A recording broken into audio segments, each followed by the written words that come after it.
পৃথিবী খুব কঠিন জায়গা, আইদার তুমি খেলবে অথবা তোমাকে নিয়ে কেউ খেলবে। তুমি 10 বছর আগে তোমার যে যোগ্যতা দিয়ে চাকরি পাইতে যে কোনো ফিল্ডে, সেই যোগ্যতা দিয়ে কি এখন তুমি 2025-এ বসে চাকরি পাবা? This is a very competitive world, এবং অন্যান্য জব ফিল্ডের থেকে এটা আরো বেশি কম্পিটিটিভ। চাকরি বাকরির কি সিলেবাস আছে? তো সিলেবাস যেহেতু নাই, তুমি যদি চিন্তা করো যে চাকরি বাকরি ইন্টারভিউ 2 সপ্তাহ আগে একদম ফাটাই ফেলবো দুনিয়া, এটা কি হবে? এটা তো এত সোজা না, বুঝছো? মানে 20-25 হাজার টাকার একটা ফোন কেনার জন্য তুমি এত গবেষণা করো, আর তুমি একটা জিনিসপত্র শিখতে চাও, এটা দিয়ে তুমি তোমার পরে পুরা হয়তো বা 30-40 বছর ধরে তোমার জীবন জীবিকা নির্বাহ করবা। তো সেটা সম্পর্কে মানুষজনের কাছে জিজ্ঞাসা করতে হবে।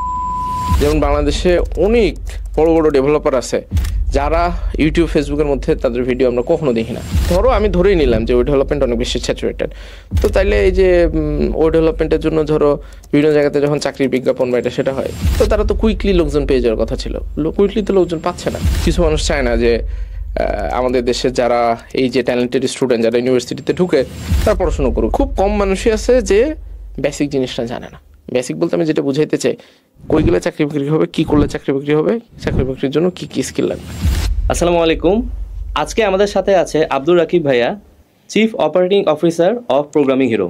আসসালামু আলাইকুম ভাইয়া। ওয়ালাইকুম আসসালাম। ভাই কেমন আছেন? আলহামদুলিল্লাহ ভালো। ভাই আপনার পডকাস্ট দেখতে দেখতে আমি হোস্ট হয়ে গিয়েছি, আর পডকাস্ট আমি নোট করি যে কিভাবে একটু ভালো হোস্ট হওয়া যায়। তো আলহামদুলিল্লাহ এটা স্বপ্নের মতো যে আপনার কাছে পেয়েছি আমি। আচ্ছা।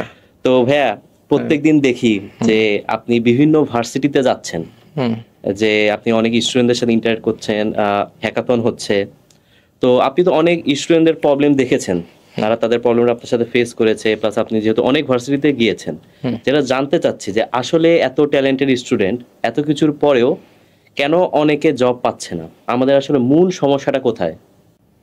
মূল সমস্যা অনেক জটিল। আচ্ছা, মানে আমি যেটাকে সমস্যা মনে করতেছি এটা ধরো সমস্যা নাও হইতে পারে, তবে আমার ধরো একটা পারসেপশন আছে। ধরো মোটামুটি আলহামদুলিল্লাহ প্রায় 55টা বা 56টার বেশি ইউনিভার্সিটিতে যাওয়ার সুযোগ হয়েছে আলহামদুলিল্লাহ, এবং এই মাসে প্রায় 13টার মতো ক্যাম্পাসে গেছি। তার ভিতরে 10টার মতো ছিল যেগুলো ঢাকার বাইরে। পাবলিক ইউনিভার্সিটির ঘটনাটা একটু ডিফিকাল্ট বা একটু ডিফারেন্ট। পাবলিক ইউনিভার্সিটির ঘটনাটা কেন ডিফারেন্ট যদি তুমি খেয়াল করে দেখো, পাবলিক ইউনিভার্সিটিতে চান্স পাওয়া বেশ টাফ। অ্যাডমিশন টেস্টের মাধ্যমে খুব টাফ সিচুয়েশনের মধ্যে দিয়ে স্টুডেন্ট যায়। যে স্টুডেন্টগুলো পাবলিক ইউনিভার্সিটিতে ঢুকে, তোমার কি মনে হয় তাদের ভিতরে ট্যালেন্টের ঘাটতি আছে? না, অবশ্যই ট্যালেন্ট আছে তাদের ভিতরে, কারণ ট্যালেন্ট না থাকলে এ চান্স পাইতো না। এখন নতুন কিছু পাবলিক ইউনিভার্সিটি হয়েছে, সেগুলোতে হয়তো বা ক্রাইটেরিয়া একটু ফ্লেক্সিবিলিটি থাকার কারণে, বা ওখানে হয়তো বা যারা ঢুকতেছে, আমি মানে ফর দ্য ডিসকাশন হয়তো বা ধরে নিতে পারি যে ওরা একটু কম ট্যালেন্টেড। বাট একদম টপ যদি 10টা ইউনিভার্সিটির কথা তুমি ধরো, 10টা না, আমি ধরে নিতে চাই প্রথম সারি 30টা ইউনিভার্সিটি পাবলিক ইউনিভার্সিটি, সেটা তো যদি তুমি খেয়াল করে দেখো তারা কিন্তু বাছাই করে করে স্টুডেন্ট নেয়। তুমি বাছাই করে স্টুডেন্ট নিচ্ছ এত কঠিন একটা পরীক্ষার মাধ্যমে, 4 বছরের মধ্যে কি এমন হইতেছে যে এই স্টুডেন্টগুলো পরবর্তীতে চাকরি বাকরি পাচ্ছে না? তো এটার মধ্যে আমার কাছে মনে হয় যে ধরো একটু ঘাপলা আছে। ঘাপলাটা হচ্ছে হয়তো বা পুরো সিস্টেম বা কেউ কেউ চায় না যে তুমি এই ট্যালেন্টটার পরিস্ফুটন তোমার ভিতর থেকে ঘটুক। আচ্ছা, এটা ধরো খুব জটিল সমস্যা। তার মানে তুমি দেখো একটা ইউনিভার্সিটিতে পড়াশোনা হওয়ার কথা, সেখানে জ্ঞান চর্চা হওয়ার কথা। আমি ধরে নিতেছি সবাই ওখানে করবে না, সবাই হচ্ছে রিসার্চ করবে না, কিছু মানুষ ডিফারেন্ট ডিফারেন্ট জিনিসপত্র এক্সপ্লোর করবে। তো এদের নাচার কেন করা হইতেছে না? সরকারি ইউনিভার্সিটিতে যে সমস্ত টিচার থাকে তাদেরকেও তো যোগ্যতা সম্পূর্ণভাবেই হায়ার করা হয়েছে, কিন্তু সেখানে তো আমরা মেজরিটি সময় দেখি যে বছরের অর্ধেক সময় ধরো মানে পড়াশোনা বাদে অন্যান্য যত কিছু গ্যাঞ্জাম ফ্যাসাদ, এটা সেটা, কাটাকাটি, কার কি হইলো না, মানে এটা মনে হইতেছে যে এটা পড়াশোনার জায়গা না, এটা হইতেছে ধরো ওই যে টাউন হল বা রঙ্গমঞ্চ, যে যেমনি পারতেছে যার করতেছে। বাট এই যে ছেলে মেয়েগুলা, মানে কিছু মানুষজন অবশ্যই কিছু ডিফারেন্ট ডিফারেন্ট অ্যাক্টিভিটির মধ্যে ইনভলভ থাকবে, বাট এটা মাথায় রাখতে হবে যে পাবলিক ইউনিভার্সিটিতে যে সমস্ত স্টুডেন্ট পড়াশোনা করে এর ম্যাক্সিমাম বলতে আমি হয়তো বা ধারণা 70-80% স্টুডেন্ট আছে যাদের আসলে ফাইন্যান্সিয়াল অবস্থা অত বেশি এটা হয়তো বা সুবিধাজনক স্টেটে না, তাদের এরকম অ্যাবিলিটি নাই যে সে একটা প্রাইভেট ইউনিভার্সিটিতে যেয়ে তার মন মতো করে একটা সাবজেক্টে পড়বে। সে কিন্তু অনেক কষ্ট পরিশ্রম করে ওই জায়গাটাতে গেছে। অনেকের ফ্যামিলির অবস্থা খুব ক্রিটিক্যাল, আমি কাউকে ছোট করে বলতেছি না, but this is the reality of Bangladesh. সবাই কিন্তু পারতেছে না যে কোনো একটা প্রাইভেট ইউনিভার্সিটিতে 10-15 লাখ টাকা খরচ করে একটা টপ প্রাইভেট ইউনিভার্সিটি থেকে আমি পড়াশোনা করব, বা প্রাইভেট ইউনিভার্সিটিতে থাকলে ধরো তোমার ডিফারেন্ট ডিফারেন্ট এক্সপোজার হয়, কারণ তুমি ঢাকার ভিতরে যখন থাকো ন্যাচারালি তুমি এখানে টেকনোলজি কমিউনিটির সাথে কানেক্ট হতে পারতেছো। এবং আমি এখন যে সমস্ত কথা বলতেছি এগুলো সবই কম্পিউটার সায়েন্স বা সফটওয়্যার ইঞ্জিনিয়ারিং রিলেটেড, অন্যান্য সাবজেক্ট সম্পর্কে আমার আসলে ধারণা নাই। তো এখানে মূল বিষয়টা হচ্ছে পুরো সিস্টেমের ভিতরে একটা ঘাপলা আছে। মানে আমার কাছে মনে হয় যে কিছু মানুষ চায় না যে আমাদের দেশের যারা এই যে ট্যালেন্টেড স্টুডেন্ট যারা ইউনিভার্সিটিতে ঢুকে তারা পড়াশোনা করুক, কারণ পড়াশোনা করলে তো তারা অনেক জ্ঞানী হয়ে যাবে। অনেক জ্ঞানী হয়ে গেলে কিছু মানুষের সমস্যা হবে, এবং মানুষজন ডিপ্রেশনে ফ্রাস্ট্রেশনের ভিতরে থাকলেই তো ভালো। তখন তুমি ধরো ফেসবুকের নানাবিধ জিনিসপত্র নিয়ে নাচানাচি করতে থাকবা, এবং অ্যাকচুয়াল যে সমস্যা সেটা পাশ কাটায় তোমার পিছন দিয়ে ধরো চলে যাবে। এবং এর ভিতর থেকে কিছু মানুষ, সবার তো রেজাল্ট একদম আপ টু দ্য মার্ক থাকে না, যে যারা দেশের বাইরে চলে যাবে বা বিদেশ চলে যাবে রিসার্চ করার জন্য। অনেকে অনেক দুঃখ বেদনা কষ্ট নিয়ে কিন্তু বিদেশ চলে যায়, সবাই সুখের কারণে বিদেশ যায় না। অনেকের বাংলাদেশে খুব বাজে এক্সপিরিয়েন্স হয়, তারপরে সে ভাবে যে আচ্ছা ঠিক আছে এখানে আর হইতেছে না, বিদেশ চলে যায়। কারণ পাবলিক ইউনিভার্সিটিতে তুমি দেখো, হলে যে ছেলেটা খাওয়া দাওয়া করে, খাওয়া দাওয়াটাও কি, আমি most of the time public ইউনিভার্সিটিতে গেলে সময় যদি থাকে চেষ্টা করি ক্যান্টিনে খাওয়ার, এবং যখন খাই আসলে খুবই কষ্টের বিষয়। সরকার কি টাকা দেয় না? সরকার টাকা দেয়, তো টাকা কই যায়? সরকার তো টাকা দেয়, মানে গভর্নমেন্টের টাকা পয়সা তো যায়, ঠিকই খরচ হয়, খাতা কলমে ঠিকই টাকা পয়সা খরচ হয়, কিন্তু ওখানে যে মানে সামহাও মানে জানি না, মানে আমি তো আসলে ডিটেলস জানি না, এইসব বিষয়ে কমেন্ট না করাটাই হয়তো আমার জন্য শ্রেয়। বাট স্টিল মানে জিনিসপত্র ধরো অনেক ঘোলাটে আর কি। সো বিষয়টা হইতেছে যে স্টুডেন্টের ক্যাপাসিটি আছে, ট্যালেন্ট আছে, শুধুমাত্র নার্চার করার অভাব। সো ওই নার্চারটা যদি প্রপারলি করা যায়, তখন আমাদের দেশে যে সমস্ত স্টুডেন্ট আছে তারাই বাংলাদেশকে অনেক দূর পর্যন্ত আগে নিয়ে যাওয়া সম্ভব। এই স্টুডেন্টগুলো যখন এই 4টা বছর ধরে এরকম অবহেলার ভিতর দিয়ে যায়, মানে তাকে শুধুমাত্র বইয়ের জিনিসপত্র, পড়াশুনো, পরীক্ষা এগুলোর ভিতর দিয়ে নিয়ে যাওয়া হইতেছে, মানে তাকে প্র্যাকটিক্যাল ওয়ার্ল্ড বা ইন্ডাস্ট্রি থেকে লোকজনের সাথে এনে কথাবার্তা বলানো বা তাকে একটা ডিফারেন্ট জগৎ চেনাই দেওয়ার যে বিষয়টা, সেটা হয়তো প্রপারলি হচ্ছে না। এবং যে কারণে, এবং এটা শুধুমাত্র কেউ যদি এখন বলে যে টাকা পয়সার অভাব বা ঢাকা থেকে মানুষজন যাইতে চায় না বা এটা, এগুলো কোনো কিছু না। মূল বিষয়টা হচ্ছে ইচ্ছার অভাব, সদিচ্ছার অভাব। কিছু মানুষের সদিচ্ছাটা নাই, এবং যেহেতু এই সদিচ্ছাটা নাই, আসলে জিনিসপত্র ধরো খুবই জটিল। এবং আমাদের দেশে মেজরিটি স্টুডেন্ট পড়াশোনা করতে চায়, লাইফ একটা ভালো জায়গায় যেতে চায়, কারণ সবার এরকম লাক্সারিয়াস লাইফ নাই যে ধরো চাকরি বাকরি না করে ভ্যারেন্ডা বাসবে। মানে সবারই চাকরি বাকরির প্রয়োজন, এবং আমি বলতেছি না যে সবাই টপ অফ দ্য টপ হয়ে যাবে, সবারই অ্যাভারেজ একটা চাকরি বাকরি দরকার। সবারই অ্যাভারেজ একটা চাকরি বাকরি করার জন্য অ্যাটলিস্ট কম্পিউটার সায়েন্স রিলেটেড জিনিসপত্রতে, তুমি যেহেতু টেকনোলজির মধ্যে আছো, তুমি জানো যে এখানে ভালো পরিশ্রম করতে হয়, এখানে ভালো নলেজেবল একটা মানুষ হতে হয়, কারণ this is a very competitive world, এবং অন্যান্য জব ফিল্ডের থেকে এটা আরও বেশি কম্পিটিটিভ। সো ন্যাচারালি তোমাকে এখানে টাইম ইনভেস্ট করে কাম কাজ ধরো করতে হবে, আদারওয়াইজ দেখা যায় যে তবে স্টুডেন্টের দিক থেকেও হয়তো বা সামটাইমস ল্যাকিংস আছে। স্টুডেন্টের দিক থেকে যেই ল্যাকিংসটা, মানে আমি ওদেরকে পুরোপুরি দোষ দিতে চাই আবার চাই না, এরকম একটা সিচুয়েশন। কারণ ধরো স্টুডেন্টের আসলে ঘটনা কী হয়, স্টুডেন্টের ওখানে অনেক সময় ইন্ডাস্ট্রি থেকে মানুষজন যায়, এবং বছরে হয়তো বা 1-2 বার যায়। বছরে যখন 1-2 বার যায়, তখন দেখা যায় যে ওই স্টুডেন্টের ওই অ্যাটেনশনটা থাকে না বা ইন্টারেস্টটা সে ওই জায়গায় ধরে রাখতে পারে না। স্টুডেন্টের দিক থেকে অনেক সময় দেখা যায় যে ল্যাকিংস বা গ্যাপ তৈরি হয়। যেমন সে ইউনিভার্সিটিতে যখন কেউ একটা মানুষ কথাবার্তা বলতে যায়, সে ভাবতেছে যে সে এসে হয়তো বা আমার কাছে কিছু বেচা কেনার চেষ্টা করতেছে, কোনো একটা কোর্স বিক্রি করবে কিনা, বা আমাকে মানে রাইট মোটিভেশনটা বা রাইট ইন্সপিরেশনটা হয়তো বা প্রপারলি সে পাইতেছে না। যখন পাচ্ছে না, তখন সে কিছুক্ষণ পরে মনে হচ্ছে আচ্ছা ঠিক আছে যাই, চলে যাই, কী আছে জীবনে। এবং আমাদের আর একটা বড় প্রবলেমের জায়গা যেখানে তৈরি হয়েছে, যেমন আমরা ফ্লাশি জিনিসপত্রের দিকে খুব ছুটি। ফ্লাশি জিনিসপত্রের দিকে যে কারণে ছুটি, যেমন বাংলাদেশে অনেক বড় বড় ডেভেলপার আছে যারা ইউটিউব ফেসবুকের মধ্যে তাদের ভিডিও আমরা কখনো দেখি না, এখন দেখার চেষ্টাও করি না, কিন্তু যে ফেসবুকে বা ইউটিউবে ভিডিও বানাচ্ছে তাকে দেখে ভাবতেছি মনে হয় পৃথিবীর সেরা ডেভেলপার, এই মনে হয় বাংলাদেশের top developer. With due respect, আমি কাউকে অসম্মান করতেছি না, আমি ইউটিউবে যে ভিডিও আছে সেগুলোও দেখবো। একটা জিনিস মাথায় রাখতে হবে, যখন ইউটিউবের ভিতরে বা ফেসবুকের ভিতরে কেউ কথাবার্তা বলে, ন্যাচারালি সে একটু গুছাই গাছায় খুব চমৎকার সুগার কোটিং করে কথাবার্তা বলে, এটা স্বাভাবিক, কারণ সামনে একটা ক্যামেরা খোলা আছে। এখন ভাই আমি যে কথাবার্তাগুলো বলতেছি, তোমার ব্লাইন্ডলি এই কথা বিশ্বাস করা উচিত না। তোমাকে উপরাল্লা জ্ঞান বুদ্ধি দিচ্ছে, তোমার কাজ হইতেছে সেই জ্ঞান বুদ্ধি দিয়ে তুমি জ্ঞানের সন্ধানে তুমি বের হও। আমার কথা শুনছো, ভালো কথা, ইন্ডাস্ট্রিতে কাজকাম করতেছে এরকম 8-10 জন মানুষের সাথে কথা বলো, দেখো যে তারা আসলে আমার কাছ থেকে যেটা শুনলা সেটা কতটুকু রাইট আর রং, ভ্যালিডেট করে তারপরে তুমি যাও। এবং যখন তুমি ইন্ডাস্ট্রি কোনো একটা ভাইয়ের সাথে কথা বলতেছো, জাস্ট যেই একটা ছবি তুলে বসে থাকো, মানে ছবিটা দিয়ে করবাটা কি, ছবিটা তুলে তুমি লিঙ্কডইনে একটা পোস্ট দিবা, ফেসবুকে একটা পোস্ট দিবা। এবং অনেক সময় যেটা হয়, আমি অনেক স্টুডেন্টকে কন্টিনিউয়াসলি বলতে থাকি যে তোমরা চেষ্টা করো বিভিন্ন কোম্পানিতে কী কী ধরনের কাজকাম হচ্ছে সেগুলো খোঁজ খবর নাও। তারপরে লিঙ্কডইনের ভিতরে মানুষজন কোম্পানিগুলোর কাছে জানো যে আসলে কী ধরনের কাজ তারা করে, বা ফ্রেশারদের হায়ার করার জন্য তাদের রিকোয়ারমেন্ট কী বা এই টাইপের জিনিস। তো মোস্ট অফ দ্য স্টুডেন্ট যে কাজটা করে সে হইতেছে ওই কোম্পানির সিইওকে নক দেয়, সিটিওকে নক দেয়। তো বাই সিইও আর সিটিও তো অনেক ব্যস্ত মানুষ, তো সে কি তার মেসেজে রিপ্লাই দিবে? এখন সে কেন তাকে মেসেজ দেয়? তার ধারণা হইতেছে সিইও যদি আমার মেসেজে রিপ্লাই দেয় এটা তো বিশাল বড় একটা বিষয় হয়ে যাবে, আমি মানে এটা 10 জনকে বলবো যে এই কোম্পানির সিইও আমাকে মেসেজে রিপ্লাই দিতে। ভাই তোমার দরকার হইতেছে ইনফরমেশন জানা। তুমি ওই কোম্পানির জুনিয়র যে একটা পজিশনে কাজ করতেছে, ইনফ্যাক্ট ট্রেইনি বা ইন্টার্ন যে ছেলেটা আছে তাকে নক দাও না। সে তোমাকে পুরা ধরো তার সর্বোচ্চটা দিয়ে মিনস হচ্ছে তার সমস্ত ইন্টারেস্ট দিয়ে তোমাকে বোঝানোর চেষ্টা করবে, কারণ ছেলেটা মাত্র কোম্পানিতে ঢুকছে। তো ওর তো excitement level is too high. তো ও যেহেতু excitement level is too high, তুমি যখন ওর কাছে জিজ্ঞাসা করবো ভাই এই কোম্পানিতে ফ্রেশার হায়ারিং এর ক্ষেত্রে কীভাবে, ও দেখবে যে A to Z তোমার বলে দেবে, কারণ ও তো ব্যস্ত না, ওর জীবনে অনেক সময় এবং ও চায় মানুষজনকে বলার জন্য। তো তুমি তারে নক দাও, তার কাছ থেকে জানো, শিখো, বুঝো। আর সিইওকে নক দিয়ে কী লাভ হবে? মানে ধরো সিইওকে তুমি ইমপ্রেস করলাই, আলটিমেটলি তোমাকে সেই ইন্টারভিউ দিয়ে কিন্তু চাকরি বাকরির মধ্যে ঢুকতে হবে। হোয়ারাস তুমি যে কাজটা করতে পারো ওই জুনিয়র ছেলেটার কাছ থেকে তুমি জিনিসপত্র জানো, বুঝো, শিখো, ওইভাবে তোমার সিভিটা রেজুমিটা প্রিপেয়ার করে ফেলো, ওর কাছ থেকে শিখে নিলা যে এখানে মানিস্টাক হায়ারিং এর জন্য কী কী ধরনের রিকোয়ারমেন্ট বা কী ধরনের প্রজেক্ট করতে হয়, সেই প্রজেক্টটা তো তুমি জেনে ফেলছো। এরপরে তুমি ওই কোম্পানির সিইওকে মেসেজ দিয়ে বলো যে এই যে প্রজেক্টটা করছি ভাই একটু দেখেন তো ফিড, তখন কিন্তু তুমি হ্যাক করে ফেললা পুরো সিস্টেমটা। সে কিন্তু ইনস্ট্যান্টলি তোমার প্রজেক্টটা দেখে বা তুমি যে মেসেজটা দিচ্ছ সে কিন্তু ইমপ্রেস ফিল করবে, হ্যাঁ ও জানলো কেমনে যে আমাদের কোম্পানিটা এই টাইপের কী কাজ কাম হয়। তার মানে তুমি দেখো, মানে জিনিসটা কিন্তু একটু ঘুরাই করলেই হয়ে যায়।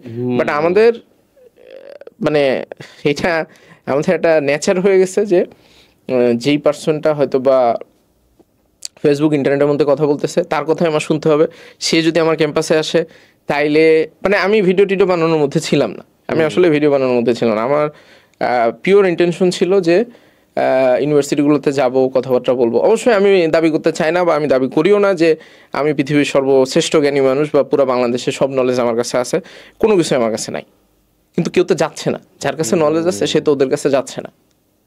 তা আমার যতটুকু উপরওয়ালার রহমতে অল্প কিছু ABCD যা আছে আমি সেটা বলার জন্য যাইতেছি। আমি বলতেছি না যে তুমি আমার কথা শুনে মানে দিন দুনিয়া সব ফেলে দিয়ে তুমি আমার কথাই ফলো করো, সেটাও আমি কিন্তু বলতে যাচ্ছি না। কিন্তু তোমার তো ধৈর্য ধরে একটা মানুষ যখন যাবে তখন যাইতে হবে। এবং শুরুর দিকে মানুষজন চিনতে পারতো না, বুঝতে পারতো না। তারপরে আমি চিন্তা করলাম আচ্ছা ঠিক আছে লিঙ্কডইনের মধ্যে কিছু ভিডিও দেওয়া শুরু করি। আচ্ছা, তো লিঙ্কডইনের মধ্যে আমি ভিডিও দিলাম, ভিডিও দেইটে এটা সেটা। এরপরে দেখি যে হ্যাঁ কিছু মানুষ দেখা শুরু করছে, চেনা শুরু করছে, আল্লাহর অশেষ সময়। বাট এটা নিয়ে খুশি হওয়ার মতো কোনো কিছু না আর কি। বিষয়টা হইতেছে মানে একটা মানুষকে তোমার রেসপেক্ট করা উচিত বা একটা মানুষের ব্যাপারে তোমার ইন্টারেস্টেড হওয়া উচিত তার সাথে অ্যাটলিস্ট আধা ঘন্টা 1 ঘন্টা কথা শুনে বুঝে বা তার কাছে একটা কোশ্চেন করে। তুমি জাস্ট ইউটিউবের ভিতরে বা ফেসবুকের মধ্যে যার ফলোয়ার আছে তার কথাই শুনবা, যার ফলোয়ার নেই তার কথা শুনবা না, এটা তো আসলে কেমন হয়ে গেল পুরো জিনিসটা। এটা তো আমরা মানে মিডিয়া ইন্ডাস্ট্রিতে কাজ করি না যে কোন নায়ক নায়িকার কতগুলো ফলোয়ার আছে সেটার উপর ডিপেন্ড করে ওই সিনেমা দেখতে যাবো কি যাবো না। এটা তো জ্ঞানের মানে জ্ঞান চর্চার জায়গা। তো জ্ঞান চর্চার জায়গাতে আমার ওই মানুষটাকে ভ্যালিডেট করতে হবে তার জ্ঞান দিয়ে। তো জ্ঞান ভ্যালিডেট করার একটা উপায় হচ্ছে যে ধরো তুমি তারা কোশ্চেন করবা, কোশ্চেন করে তার কাছ থেকে তুমি জানার চেষ্টা করবো, বোঝার চেষ্টা করবো যে ভাই কি অবস্থা, কি ঘটনা বা এটা সেটা। তো মানে পুরো জিনিসটা আসলে কমপ্লিকেটেড, বুঝছো, মানে এটার কোনো অনসাইটেড সলিউশন নাই। মানে আমরা ওই কমপ্লিট মানে খুবই ক্রিটিক্যাল সিচুয়েশনের মধ্যে আছি। মানে আমি চিন্তা করলে ধরো মানে আমার মাঝে মধ্যে খুব প্যাথেটিক সিচুয়েশন মনে হয়। আমি যখন পাবলিক ইউনিভার্সিটিতে গেছি, ও প্রাইভেট ইউনিভার্সিটিতে এই সমস্ত ঘটনা আছে। এরকম স্টুডেন্ট আছে ধরো বাসার অবস্থা খুবই জটিল, ওই ছেলেটা পুরো ফ্যামিলিটা ওর উপরে ডিপেন্ডেন্ট। এর ও 4 বছর পরে যে কই যাবে কি করবো বুঝতেছেই না কোনো। এবং আবার স্টুডেন্টের মধ্যেও কিছু সমস্যা আছে। যেমন আমি রিসেন্টলি একটা ইউনিভার্সিটিতে গেছিলাম, নাম বলবো না, সেখানে ধরো একজন বড় ভাই সে অলরেডি ওখান থেকে পাশ করে বের হয়েছে। তো সে তার কিছু জুনিয়র ভাইদেরকে নিয়ে গুগল মিটের মধ্যে বসে সপ্তাহে 1-2 দিন বা এরকম কোনো একটা ক্যাপাসিটিতে তাদেরকে শেখানোর চেষ্টা করতো। টাকা পয়সা মনে হয় না নিত। সেটার মধ্যে কোনো একটা সেশনের মধ্যে যে একটা ছেলে ধরো এমন একটা কথা বলছে যে ওই ভাইটা খুব কষ্ট হয়েছে। অবশ্যই ভালো কোনো কথা বলে নেই, ভাই আমি তোমার কাছে আসছে ফ্রিতে জিনিসপত্র, আমরা সময় ব্যয় করে আসতেছি তোমার বোঝানোর জন্য, শেখানোর জন্য, তুমি এখানে যে এসে যদি আমাকে অসম্মান করো আমার কি ঠেকা পড়ছে যে তোমার করবো। এবং ওই একটা ছেলের কারণে কিন্তু সে এখন সেই সেশন নিয়ে বন্ধ করে দিছে। তো ভাই তোমার যদি কোনো কিছু না প্রয়োজন হয়, এবং এই টাইপের সংখ্যা এই টাইপের মানুষের সংখ্যা খুব কম, এই 4-5 জন মানুষ এরকম থাকে সব জায়গাতে, কিন্তু এই মানুষগুলো এত ডেঞ্জারাস, বাকি যে ঠান্ডা কিছু মানুষজন আছে তাদেরকে তারা শান্তিতে থাকতে দেয় না। মানে তুমি দেখো পুরো বাংলাদেশের মধ্যে কি মেজরিটি মানুষ খারাপ? না, মেজরিটি মানুষ খারাপ না, বাংলাদেশের মেজরিটি মানুষ, আমি অ্যাটলিস্ট বিশ্বাস করি 70-80% মানুষ ভালো, এবং ভালো আছে এই কারণে আমরা এখন পর্যন্ত ধরো মানে বাসায় ঘুমাইতে পারি রাতে। কিছু সমস্যা তো অবশ্যই হচ্ছে, সেগুলা মানে ডিসএগ্রি করার কোনো সুযোগ নেই। এখন আমরা তো একটা পুরো দেশ একটা ক্রিটিক্যাল সিচুয়েশনের ভিতর দিয়ে যাচ্ছে, এরকম জটিল একটা সমস্যার মধ্যে দিয়ে আমরা গেছি, সেটা তো কিছু বাই প্রোডাক্ট হিসেবে কিছু থাকবেই, সেটাও অস্বীকার করার কোনো সুযোগ নেই। কিন্তু বাংলাদেশে কিন্তু তুমি মেজরিটি মানুষজন দেখবা যে ভালো, তুমি রাস্তায় বের হও ভালো, মেজরিটি মানুষ কিন্তু ভালো। তুমি একটা রিক্সা মানে 10টা রিক্সাওয়ালার সাথে কথা বললে 2টা রিক্সাওয়ালা হয়তো একটু ক্যাচাক্যাচি করে, 8টা রিক্সাওয়ালা কিন্তু ভালো।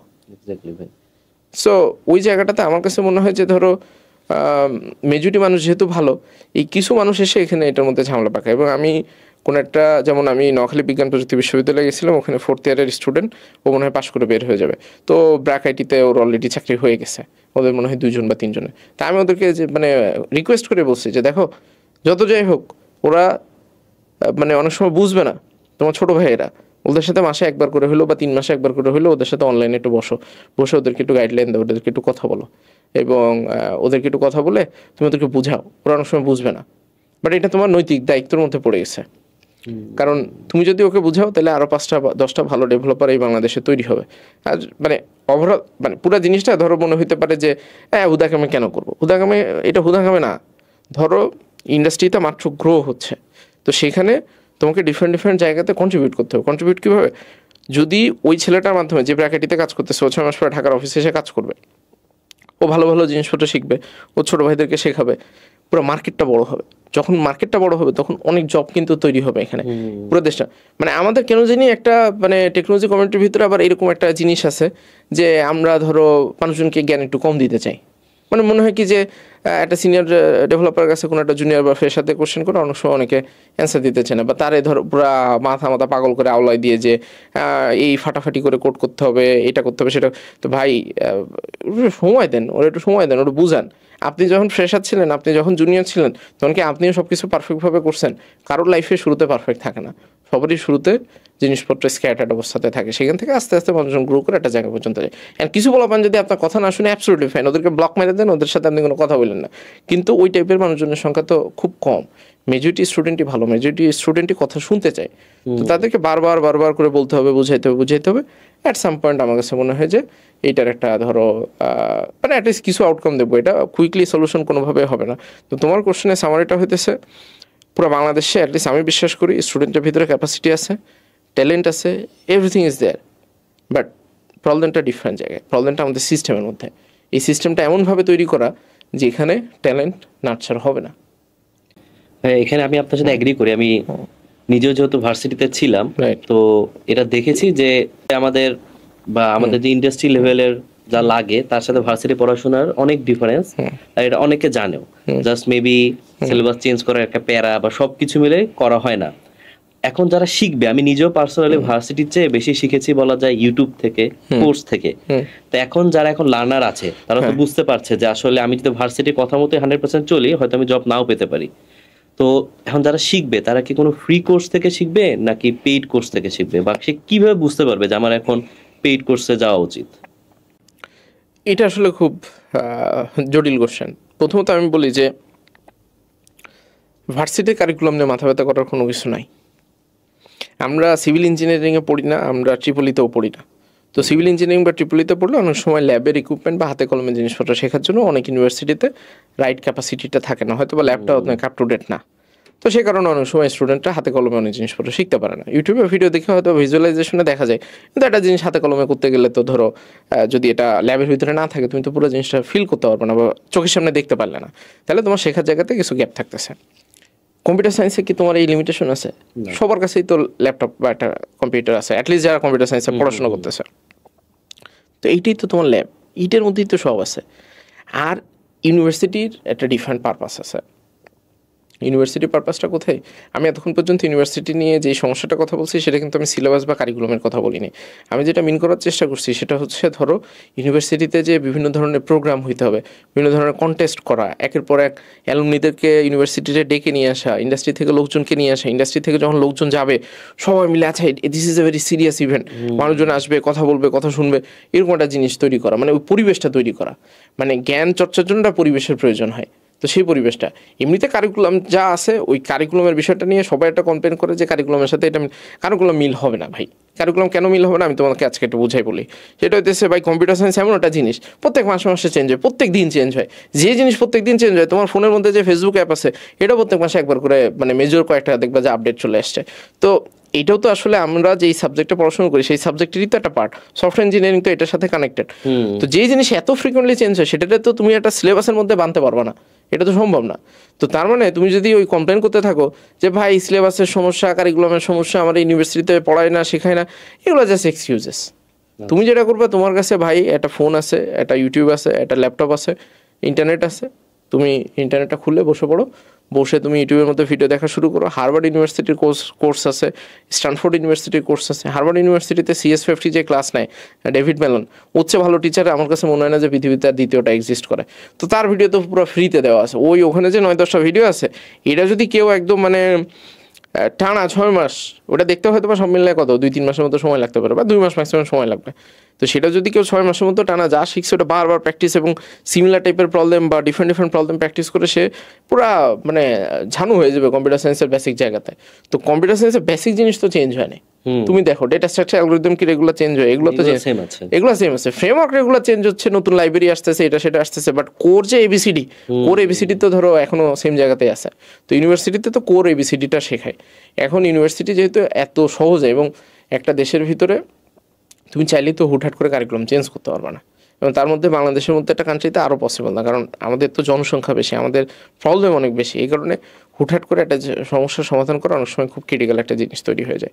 তো মূল বিষয়টা হইতেছে ভাই, ইউনিভার্সিটিকে দোষ দিয়ে বা ওইসব করে কোনো লাভ হবে না। তোমার কাজ হইতেছে, তোমার কাছে ইউটিউব আছে, ইন্টারনেট আছে, সেটা দিয়ে তোমার নিজ দায়িত্বে তোমার সমস্যা তোমাকে সমাধান করতে হবে। তুমি ইউনিভার্সিটিতে কমপ্লেন করে মানে কী লাভ হবে? 4 বছর পাশ করার পরে তুমি কমপ্লেন করে কি তোমার ওইটার কারণে তোমার বাসায় ডেকে একটা চাকরি দিবে? মানে যেই কমপ্লেন করে কোনো কাজ হয় না, সেই কমপ্লেনের কথা বারবার বলে তো কোনো লাভ নাই। রেদা তুমি বলতে পারো, তুমি কমপ্লেন করার সমস্যা নেই, সাথে তোমার প্রবলেমটা তুমি সলভ করো। তুমি কমপ্লেন করেই যেতেছো, তোমার প্রবলেমটাও রেখে দিচ্ছ তোমার মতো, তুমি কোনো স্কিল ডেভেলপ করতেছো না, তারপর বলতেছো যে সমস্যা এটা সেটা, তো তাইলে তো ধরো বিপজ্জনক সিচুয়েশন হবে। এখন আসি যে ফ্রি কোর্স নাকি পেইড কোর্স, এইটা ধরো কমপ্লিকেটেড বিষয় যে কারণে দেখো কিছু মানুষ ফ্রি কোর্সেই হয়ে যাবে। আচ্ছা, ধরো মানে এটা ধর্মীয় এক্সাম্পল দিলে অনেক সময় মানুষজন ধরো একটু বিরক্ত বোধ করতে পারে, বাট আমার কাছে মনে হয় যে এটা একটা রিজনেবল এক্সাম্পল। ধরো নামাজ কালাম পড়তে হবে, বা আমাদের ধর্মীয় যত বিধিবিধান আছে এগুলো কম বেশি ধরো আমিও জানি, তুমিও জানি। তো মাঝে মাঝে অনেক সময় হয় না যে নামাজটা ছুটে যায়, নামাজটা পড়তে পারতেছি না। এখন তো ওই সময় কিন্তু কি হয়, যে বুজুর্গ একটা মানুষের কাছে যাইতে হয়, যে আমার ইমান আমান ফেরত নিয়ে আসার জন্য আমাকে ইন্সপায়ার করতে পারে, সে আমাকে মানে একটা সঠিক পথ দেখাতে পারে বা বলতে পারে। এবং সেটা কিন্তু প্রত্যেকটা জায়গাতেই বলছে যে তোমরা জ্ঞানের অনুসন্ধান করো, তোমরা যে জানে তার কাছে যাও, যে তার কাছ থেকে শিখো, তুমি জানো বুঝো। তো তার মানে একটা মানুষের কাছে আমাকে যাইতে হয়। অনেক সময় আমি নিজে হয়তো বা বুঝে উঠতে পারবো না, নিজে আমি পুরো জিনিসটা পাথ ফাইন্ড করে উঠতে পারবো না, ইটস অ্যাবসলিউটলি ফাইন। তো তখন তুমি একটা মানুষের কাছে যাও, মানুষের কাছ থেকে যে তুমি তার কাছ থেকে শেখার কথা চিন্তা করো, বোঝার কথা চিন্তা করো। এখন কোন মানুষের কাছে যাবা? এখন সব মানুষের তো সময়ের একটা মূল্য আছে। তো সময় যেহেতু মূল্য আছে, সেই সময়ের মূল্যটা তো তোমাকে দিতে হবে। তুমি হয়তো বা ধর্মীয় কারণে কোনো একটা হুজুরের কাছে গেলে সে হয়তো মানুষ টাকা পয়সা নেয় না, কারণ এটা তো তার একটা ইমানি দায়িত্ব যে আরেকজন মানুষকে, আরেকজন মুসলমানকে সে করবে। এখন ওইটা তো একটা ডিফারেন্ট জিনিস। আর তুমি যখন স্কিল ডেভেলপমেন্টের কথা বলতেছো, একটা এক্সপার্ট মানুষজনের কাছে গেলে তাকে যদি তুমি টিচার হিসেবে কনসিডার করতে চাও, তো টিচারকে তো তার সময়ের মূল্য তোমাকে দিতে হবে। এখন এখানে কোশ্চেন হইতেছে যে কোন জায়গাটাতে যাবো। ভাই তোমার আল্লাহ জ্ঞান বুদ্ধি দিছে, এই জ্ঞান বুদ্ধি দিয়ে তোমাকে বিচার বিবেচনা করতে হবে যে কোন জায়গায় গেলে আমার উপকার হবে। তোমার উপকার কোথায় গেলে হবে এটা যদি তুমি না বুঝো, তাহলে তো বিপদ। তাহলে সবাই তোমাকে নিয়ে খেলবে। পৃথিবী খুব কঠিন জায়গা, আইদার তুমি খেলবে অথবা তোমাকে নিয়ে কেউ খেলবে। তো বিষয় হইতেছে ভাই, তুমি যে কাজটা করতে পারো, যে কোনো একটা কোর্সের কথা বললে অনেকে বিরক্ত হয়, এটা সেটা জিনিসপত্র হয়। মানুষজনের মাঝে মাঝে ব্যাড এক্সপিরিয়েন্স হয়, সেটার কারণে সেই বিরক্তিটা হয়। তো আমার কাছে কথা হইতেছে ভাই, তুমি ইউটিউব বা ফেসবুকের মানে চটকদার বিজ্ঞাপন যে এটা হয়ে যাওয়ার পরে $1000 ইনকাম করব, ওখানে চাকরি হয়ে যাবে, এটা হয়ে যাবে, সারা জীবন ধরে এই করো, মানে এই সমস্ত কথাবার্তা বাদ দিয়ে তুমি যেটা করো যে ভাই ওখানে যারা স্টুডেন্ট হিসেবে ছিল 8-10 জনের সাথে কথা বলো। তুমি একটা মোবাইল ফোন কেনার সময় দুনিয়ার ইউটিউবে কত মানে টেক রিভিউয়ার আছে, ভিডিও টিডিও দেখে তারপরে উল্টাই ফেলো, তারপরে তুমি আবার ওই যে মানুষজনের কাছে জিজ্ঞাসা করতে থাকো ভাই এই ফোনের মডেলটা কি ভালো হবে, এটার ক্যামেরাটা কীরকম। এটা মানে 20-25 হাজার টাকার একটা ফোন কেনার জন্য তুমি এত গবেষণা করো, আর তুমি একটা জিনিসপত্র শিখতে চাও, এটা দিয়ে তুমি তোমার পরে পুরা হয়তো বা 30-40 বছর ধরে তোমার জীবন জীবিকা নির্বাহ করবা। তো সেটা সম্পর্কে মানুষজনের কাছে জিজ্ঞাসা করতে হবে কী সমস্যা তোমার। তুমি মানুষের সাথে কথা বলো, জানো, বুঝো, রিয়েল মানুষের ফিডব্যাক নাও। ইউটিউবের মধ্যে যারা কথা বলে, ফেসবুকের মধ্যে যারা কথা বলে, হয়তো বা সবসময় রাইট কথা নাও বলতে পারে। ফেসবুক আছে, তুমি ফেসবুকে কোনো একটা মানুষের নক দাও, নক দিয়ে কথা বলো। তোমার ইউনিভার্সিটি বা ক্যাম্পাসের মধ্যে ওই সেম কোম্পানি থেকে বা সেম অর্গানাইজেশন থেকে কেউ শিখছে কিনা খোঁজ খবর নাও। খোঁজ খবর নিয়ে তুমি করো, দেখো যে ভাই ওখান থেকে তো আপনি করছিলেন, কী অবস্থা, ঘটনাটা কীরকম ছিল, আপনি কি হ্যাপি ছিলেন। কেউ না কেউ তো সঠিক কথাটা বলবে, অ্যান্ড কেউ যদি খারাপ বলে তো তুমি তো জানো যে তোমার কি অ্যান্সার বা কী ঘটনা। আমরা সবসময় যেটা হয় কি, ফেসবুক স্ক্রল করতে করতে হঠাৎ করে একটা পোস্টার চোখে পড়ে, তারপরে রক্ত গরম হয়ে যায়, আচ্ছা এইটার মধ্যেই মনে হয় এইটার মধ্যে ঢুকলেই মনে হয় আমার জীবনটা চেঞ্জ হয়ে যাবে। জীবন কোনোভাবে চেঞ্জ হবে না, জীবন চেঞ্জ হইতে হলে তোমার নিজেকে ঠিক হইতে হবে। অ্যাটম্যাক্স একটা জিনিস হইতে পারে যে কিছু মানুষের সাহায্য নিয়ে তুমি জীবনে হেল্প হইতে পারে, মানে পরিশ্রমটা ধরো অ্যাডমিশন টেস্টে এই যে ইন্টেন্সিভ একটা পরিশ্রম করতে হয়, অনেকে হয়তো বা কোচিং ছাড়াই অনেক ভালো জায়গাতে চান্স পায়, কিন্তু মেজরিটি মানুষ 95% মানুষেরই তো কোচিং করতে হয় বা একটা কোচিংয়ে যাইতে হয়। তো সেই কোচিংয়ে গেলেই কি তার অ্যাডমিশন হয়ে যায়? বাসায় এসে রাত দিন 24 ঘন্টা পড়তে হয় না? তো পরিশ্রম তো তার করতে হবে। কিন্তু ওই যে সে কোচিংয়ে যায়, গেলে কোচিংয়ে বড় ভাইদের সাথে কথা বলে, সেখান থেকে মাঝে মাঝে ইন্সপায়ার্ড ফিল করে, মাঝে মাঝে তাদের কাছ থেকে একটা জটিল সমস্যার সমাধান সহজে কীভাবে বের করতে হয় সেটাও জেনে যায়। তার মানে হেল্পিং হ্যান্ড কিন্তু লাগবে, হেল্পিং হ্যান্ড লাগবে। আমি যেটা বুঝাইতে চাই যে চটকদার বিজ্ঞাপন মানে এন্ড রেজাল্টটাকে যদি অনেক বেশি গ্লোরিফাই করা হয়, সেটা নিয়ে তোমাকে তোমার নিজের মনকে নিজেকে বুঝাইতে হবে যে ভাই একটা জায়গায় যদি আমি শিখতে চাই, জানতে চাই, বুঝতে চাই, আমাকে 6 মাস থেকে 1 বছরের মতো সময় দিতে হবে, এবং সেই সময় দেওয়া মিনস হচ্ছে ডেইলি 4-5 ঘন্টা করে সময় দিতে হবে। সেটা যদি আমি দিতে পারি তাহলে আমি করতে পারবো। তো সামারি অ্যান্সার হচ্ছে ফ্রি কন্টেন্ট দিয়েই আসলে সম্ভব, অসম্ভব কোনো কিছু না, কিন্তু মেজরিটি মানুষ এটা করবে না বা করতে হয়তো পারবে না। সো ফ্রি কন্টেন্ট দিয়ে সে একটা রিজনেবল জায়গা পর্যন্ত যাইতে পারে। তারপরে যদি মনে হয় যে না আমাকে এক্সপার্ট একটা মানুষজনের, ভাই ইউনিভার্সিটিতে স্কুল কলেজে যে সমস্ত বইটই পড়ায় এগুলো লাইব্রেরিতে কিনতে পাওয়া যায়, তো সেখানে পড়েই তো সেই হইতে পারে। আর ইউনিভার্সিটিতে গেলে একটা সার্টিফিকেট দেয়, তো সেই সার্টিফিকেটের পাশাপাশি তো আমাকে আবার আমার নিজেকেও তৈরি করতে হয়। তার মানে এন্ড অফ দ্য ডে তুমি যত কথাই বলো ঘুরে ফিরেই তোমার কাছেই চলে আসবে, কিন্তু এগুলো প্রভাবক হিসেবে কাজ করে। আমি যখন একটা ইউনিভার্সিটিতে যাই, সেখানে একটা পড়াশোনার পরিবেশ তৈরি হয়, সেখানে আমি চারপাশে দেখি যে রেগুলার আমাকে একটা পরীক্ষার মধ্যে থাকতে হবে, তাহলে একটা সিস্টেমেটিক প্রসেস, সেই প্রসেসের ভিতরে থেকে আমি 4 বছর পরে হয়তো বা গ্র্যাজুয়েশন কমপ্লিট করে একটা সার্টিফিকেট পাই, সেটাতে রিজনেবল একটা ভ্যালিডেশন দেয় যে আমি 4 বছর ধরে অ্যাটলিস্ট ইউনিভার্সিটিতে রেগুলার গেছি, শিখছি কি না শিখছি সেটা পরের বিষয়, কিন্তু ইউনিভার্সিটিতে তো গেছি, ক্লাসও করছি, পরীক্ষাও দিছি, রিজনেবল মার্ক পাইছি, এই জন্য আমার একটা সার্টিফিকেট দিছে। হ্যাঁ তুমি কি তাহলে বলবা যে ভাই হ্যাঁ ইউনিভার্সিটিতে যায় না, কারণ ইউনিভার্সিটি তো এটাও তো আপনার কাছ থেকে টাকা নিয়ে একটা কোর্স চালাইতেছে, আপনার তো এই ভিডিও তো ইউটিউবের মধ্যেই আছে, তো ইউটিউবের ভিডিও দেখে আপনি ইউনিভার্সিটি পাস করে ফেলেন, সেটা তো হবে না। ইউনিভার্সিটিতে গেলে আরও একটা ভালো জিনিস, অনেক সময় আমরা কিন্তু প্রত্যেকটা ইউনিভার্সিটিতে এরকম কিন্তু খুব সম্মানীয় কিছু টিচার থাকে যারা মানুষকে খুব ইন্সপায়ার করতে পারে। ওই টিচারগুলো যেমন আমার লাইফেও এরকম, আমি নর্থ সাউথে যখন শুরুর দিকে ছিলাম, এসএন স্যার, তো এসএন স্যারকে আমি এখন এসএন ভাই বলি, সো উনি কাইন্ড অফ আমার কম্পিউটার সায়েন্সের ব্যাপারে চোখ খুলে দিছে। তো ওখানে তো আরও অন্যান্য ফ্যাকাল্টি মেম্বার ছিল, কাউকে অসম্মান করতে চায় না, এক একজনের মাধ্যমে এক একজন মোটিভেটেড হয় অনেক সময়। তো সেটা পাইতে হইলেও তো এরকম একটা পরিবেশের মধ্যে বা এরকম একটা কমিউনিটির মধ্যে ঢুকতে হবে, তো ঢুকে তুমি ট্রাই করে দেখতে পারো। তবে এন্ড অফ দ্য ডে নিজেরই পরিশ্রম করতে হবে আর কি। কমন হচ্ছে ভাই এই যে কষ্ট করাটা, এটা ফ্রি কোর্স হোক পেইড কোর্স হোক, বাট আমার হচ্ছে এফোর্টটা দিতে হবে। ভাই আমি নিজের লাইফে দেখেছি যে 500 টাকা কোর্স করে দেখেছি, আবার 20,000 টাকার প্লাস টাকার কোর্স করেও দেখেছি যে কোর্সে যখন মানুষ ভর্তি হয়, যতজনই হোক না কেন, একটা হিউজ পার্সেন্ট মানুষ কোর্সটা শেষ করে না। আপনি নিজেও যেহেতু প্রোগ্রামিং হিরোতে দেখেছেন, এটার আসলে মূল কারণটা কি হতে পারে? এটার মূল কারণ নাই কোনো, বুঝছো, এটা মূল কারণ নাই, কারণ হইতেছে শেষ করার কোনো প্রয়োজনীয়তা বোধ করে না। মানে ধরো তুমি খাও কখন, যখন তোমার খিদে লাগে, খিদা না লাগলে মাঝে মধ্যে শখ করে খাও। তাই হলো একটা খুব পছন্দের খাবার আসছে, খিদা লাগে নাই, তারপরে তুমি কি না খেয়ে থাকতে পারো, তখন খাও। কিন্তু ইন জেনারেল তুমি কখন খাও? যখন তোমার খিদা লাগে। এখন ভাই তুমি ধরো কোর্সটা হয়েছে যেটা বললাম শুরুতেই, ফেসবুকে বিজ্ঞাপন দেখে মনে হয়েছে এইটা করলেই মনে হয় আমার জীবনটা চেঞ্জ হয়ে গেল, তাহলে 20,000 টাকা যেখান থেকে পারি মানে ধার দেনা করে হোক বা আব্বা মারে অনেক কান্নাকাটি করে হোক, আচ্ছা ঠিক আছে এটা আমি কিনে ফেলি। এর পরবর্তীতে মানে আমাদের ধারণাটা থেকে কোর্সটা কিনলেই মনে হয় আমার জীবনটা চেঞ্জ হয়ে যাবে। আসলে তো না। আসল ঘটনাটা হইতেছে যে ওটার মধ্যে যে আমাকে পরিশ্রম। এখন কেন আমি টাকা দিয়ে কেনার পরেও এটা করি না? কারণ হইতেছে ওইটা না করে আমরা কিছুদিন চলতে পারি। আমি বলতে চাই কিছুদিন চলতে পারি। কিছুদিন ধরো তোমার খিদে লাগছে, তুমি ভাত খাও নাই, কয়দিন সার্ভাইভ করবা? 1 দিন 2 দিন বা কয়দিন মনে হয় ভাত না খেয়ে থাকা যায় বা খাবার দাবার না খেয়ে মনে হয় কিছুদিন থাকা যায় আর কি, এরকম কিছু একটা জিনিস আছে, আমার মনে নাই, কিন্তু কিছুদিন তো থাকা যায়। তো সেম ধরো তুমি এখন ইউনিভার্সিটিতে পড়তেছো, ধরো ফার্স্ট ইয়ারে পড়ছো, এটা কোর্স দেখে মনে হয়েছে এটা করলে মনে হয় চাকরি বাকরি হয়ে যাবে, কিছু টাকা পয়সা আসবে, তারপর জীবনটা অনেক সুন্দর হয়ে যাবে, হাতে কিছু এক্সট্রা পকেট মানি আসবে যেটা দিয়ে মৌজ মাস্তি ফুর্তি টুর্তি করতে পারবো, অথবা এটা দিয়ে, এটা মজা করে বলছি বাট অনেক মানুষের জন্য যেটা হয় যে টিউশনি করে কিন্তু সে তার ফ্যামিলিকে সাপোর্ট করে, বিশেষ করে পাবলিক ইউনিভার্সিটিতে যারা পড়াশোনা করে। তারা অনেক সময় চিন্তা করে যে আচ্ছা ঠিক আছে ওই টিউশন না করে যদি একটা জিনিস শিখি, সেখান থেকে যদি কোনো একটা চাকরি বাকরি হয় তাহলে এটা আমার ফিউচারের জন্য কাজে লাগবে। বা ঘরে বসে, এমন আরেকটা কমন জিনিস এখন তৈরি হয়েছে যে ঘরে বসে ইনকাম, তারপরে ঘরে বসে ফ্রিল্যান্সিং, এটা সেটা বিভিন্ন জিনিসপত্র আছে। তো যাই হোক, মূল বিষয়টা হইতেছে যে ভাই তুমি কোর্স কেনার পরে তুমি তো ফার্স্ট ইয়ারে পড়ো, তো তুমি জানো যে এখন যদি এটা শেষ না করি ইমিডিয়েট কোনো ইম্প্যাক্ট নাই। ইম্প্যাক্ট কবে? 4 বছর পরে। তো ওই ভাত না খেয়ে থাকার মতো, মানে ধরো ওই ভাত না খেয়ে কয়দিন থাকা যায়, মানে 7-8 দিন বা এরকম কোনো একটা সময় থাকা যায় বা এরকম কিছু একটা। তো তার মানে বিষয়টা হইতেছে যে কিছুদিন তো থাকা যায়, তো ওই কিছুদিন হইতেছে 4 বছর। তো 4 বছর পরে তারপর কি করবা? তারপরে তো হাউতাস ঠিকই করবা।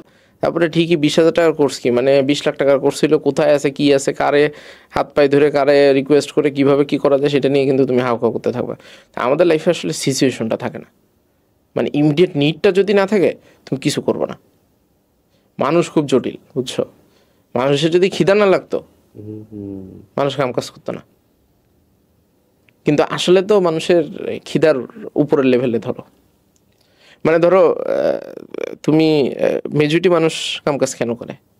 3 বেলা খাওয়া দাওয়া করবো, একটা বাসা বাড়ি থাকবে, সবাই তো মানে ইম্প্যাক্ট ফেলতে চায় না, সবাই দেশে মোটিভেশনাল স্পিকার এটা সেটা বাড়ি গাড়ি করতে চায় না। আমাদের দেশে না, পুরো পৃথিবীতে মানুষজন মেজরিটি ক্ষেত্রে যেটা হয় যে সে জানে যে পৃথিবীতে টিকে থাকার জন্য আমার কিছু কাম কাজ করতে হবে এবং সেখান থেকে আমি কিছু টাকা পয়সা পাবো, সেটাতে আমি রিজনেবলভাবে আমার এই পৃথিবীতে অ্যাটলিস্ট বেঁচে থাকতে পারবো। এটাই হইতেছে বিষয়। তো তার মানে বিষয়টা হইতেছে যে তোমার মানে একটা সিরিয়াস নিড দরকার, তো নিডটা থাকতে হবে। তো তুমি যখন ইউনিভার্সিটিতে পড়তেছো বা যখন তুমি কোর্সটা কিনছো তখন ওই নিডটা অত স্ট্রং না, বা তখনও তোমার দেয়ালে পিঠটা ঠেকে নাই। যখন তোমার দেয়ালে পিঠটা ঠেকবে তখন ধরো তুমি পৃথিবী উল্টাই ফেলবা। তো ওই সিচুয়েশন তো হয় নাই।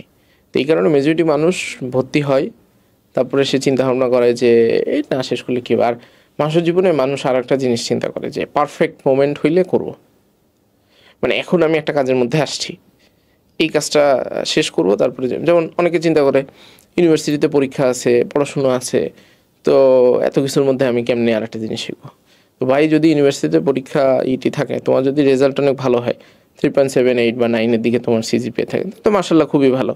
তো অ্যাটলিস্ট কোনো একটা জায়গাতে তো ভালো করতেছে সে, তো তার অত বেশি চিন্তা ভাবনা করার দরকার নেই। কিন্তু আমরা এটাও তো জানি মেজরিটি মানুষের সিজিপিএ এত ভালো না, অলমোস্ট 70-80% মানুষের সিজিপিএ অত আপ টু দ্য মার্ক না। তো সেই জায়গাটাতে তাহলে কি হয় যে আমি যেহেতু আমার up to the mark CGPA নাই, তাহলে আমার তো কিছু একটা করতে হবে, অ্যাটলিস্ট কম্পিউটার সায়েন্সের জন্য কিছু একটা তো শিখতে হবে। তো সেই কিছু একটা যদি আমি না শিখি তাহলে তো আমি পরবর্তীতে ধরা খেয়ে যাবো। তো তুমি যদি অলরেডি বুঝে যাও যে পড়াশোনা দিয়ে তুমি খুব বেশি দূর আগাইতে পারবে না, এবং এটা বোঝার জন্য ফার্স্ট ইয়ারই কিন্তু যথেষ্ট। ফার্স্ট ইয়ারে যদি একবার রেজাল্ট খারাপের দিকে যায় সেটা রিকভার করা কিন্তু ভেরি টাফ।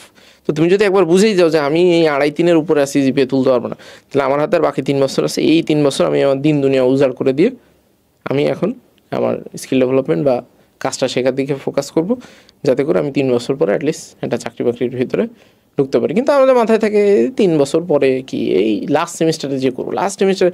এবং আমাদের একটা কমন প্যাটার্ন আছে, ইউনিভার্সিটিতে থাকলে দেখবো যে একটা হয় যে পরীক্ষার আগের 2 সপ্তাহ ধোঁয়ায় পড়বো, পড়ে একদম। আসলে তো রেজাল্ট অনেক সময় ভালো হয়, কারণ হইতেছে ওটা একটা সিলেবাস থাকে। চাকরি বাকরির কি সিলেবাস আছে? তো সিলেবাস যেহেতু নাই, তুমি যদি চিন্তা করো যে চাকরি বাকরি ইন্টারভিউ 2 সপ্তাহ আগে একদম ফাটাই ফেলবো দুনিয়া, এটা কি হবে? এটা তো এত সোজা না, বুঝছো? মানে জিনিসপত্র তো ধরো খুব কঠিন, জিনিসপত্র খুব কঠিন, তার মধ্যে কম্পিউটার সায়েন্স বা সফটওয়্যার ইঞ্জিনিয়ারিং জিনিসপত্র আরও কঠিন। তো এই কারণে আমার কাছে মনে হয় যে মানুষজন কোর্স বা যে কোনো কিছু একটা কিনলে শেষ করতে পারে না। এটার একটা বড় কারণ হচ্ছে এটার কোনো সিরিয়াস নিড বা সিচুয়েশন তার লাইফে নাই। যদি এটা তার লাইফে থাকতো যে এটা দিয়ে আমি ইমিডিয়েট আমার একটা ইম্প্যাক্ট আছে, এটা দিয়েই আমাকে একটা চাকরি বাকরি বা আমার জীবনে একটা প্রবলেম সলভ করতে হবে। অধিকাংশ মানুষই তো আমরা জটিল জটিল সমস্যার মধ্যে আছি, স্টিল আমরা সমস্যার সমাধান করি না। এটা কারণটা কি? ওই সমস্যাটা নিয়েই আমরা হয়তো বা চলতে পারতেছি, ডেইলি 4-5 ঘন্টা ফেসবুক চালাই হয়তো বা কোনো সমস্যা হচ্ছে না, ইমিডিয়েট কোনো ইম্প্যাক্ট আছে। ধরো তুমি ডেইলি 4-5 ঘন্টা ফেসবুক চালাও, ইমিডিয়েট কোনো সমস্যা নেই, ইমিডিয়েট কোনো সমস্যা নেই। তো ইমিডিয়েট সমস্যা না থাকলে মানুষের ব্রেন এইভাবেই কাজ করে, ইমিডিয়েট সমস্যা না থাকলে তুমি কিছু করবে না। এবং খুব কম মানুষজন আছে যারা ধরো একটু লং টার্ম চিন্তা করে, ভাবে যে এই 4-5 ঘন্টা যদি চালাই এরপরে একটা প্রবলেমের মধ্যে পড়বো এবং এরপর একটা ঝামেলার মধ্যে পড়বো, সো বেটার হইতেছে না চালাই। তো ওই জিনিসপত্র তো মেজরিটি মানুষ ধরো জানে বুঝে। এবং রাইট অ্যাট দিস মোমেন্ট এই যে আমরা যে যুগের মধ্যে বসবাস করি, এই যুগে খুব কম মানুষই আছে যে বেসিক জিনিসটা জানে না। বেসিক বলতে আমি যেটা বুঝাইতে চাই, কই গেলে চাকরি বাকরি হবে, কী করলে চাকরি বাকরি হবে, চাকরি বাকরির জন্য কী কী স্কিল লাগবে। ফেসবুক ইন্টারনেটের মধ্যে যেহেতু আছে, সে এগুলো শুনে, সে বিভিন্ন জায়গায় মোটিভেশন এটার সাথে শুনে, সে সবই শুনে, সে সবই জানে, তার মধ্যে সবই আছে। এমন জিনিস হইতেছে না করে পার পেয়ে যাচ্ছি, তো না করে যেহেতু পার পেয়ে যাচ্ছি তো করি না, এই কারণে সহজ হিসাব। এটা হচ্ছে বিষয়।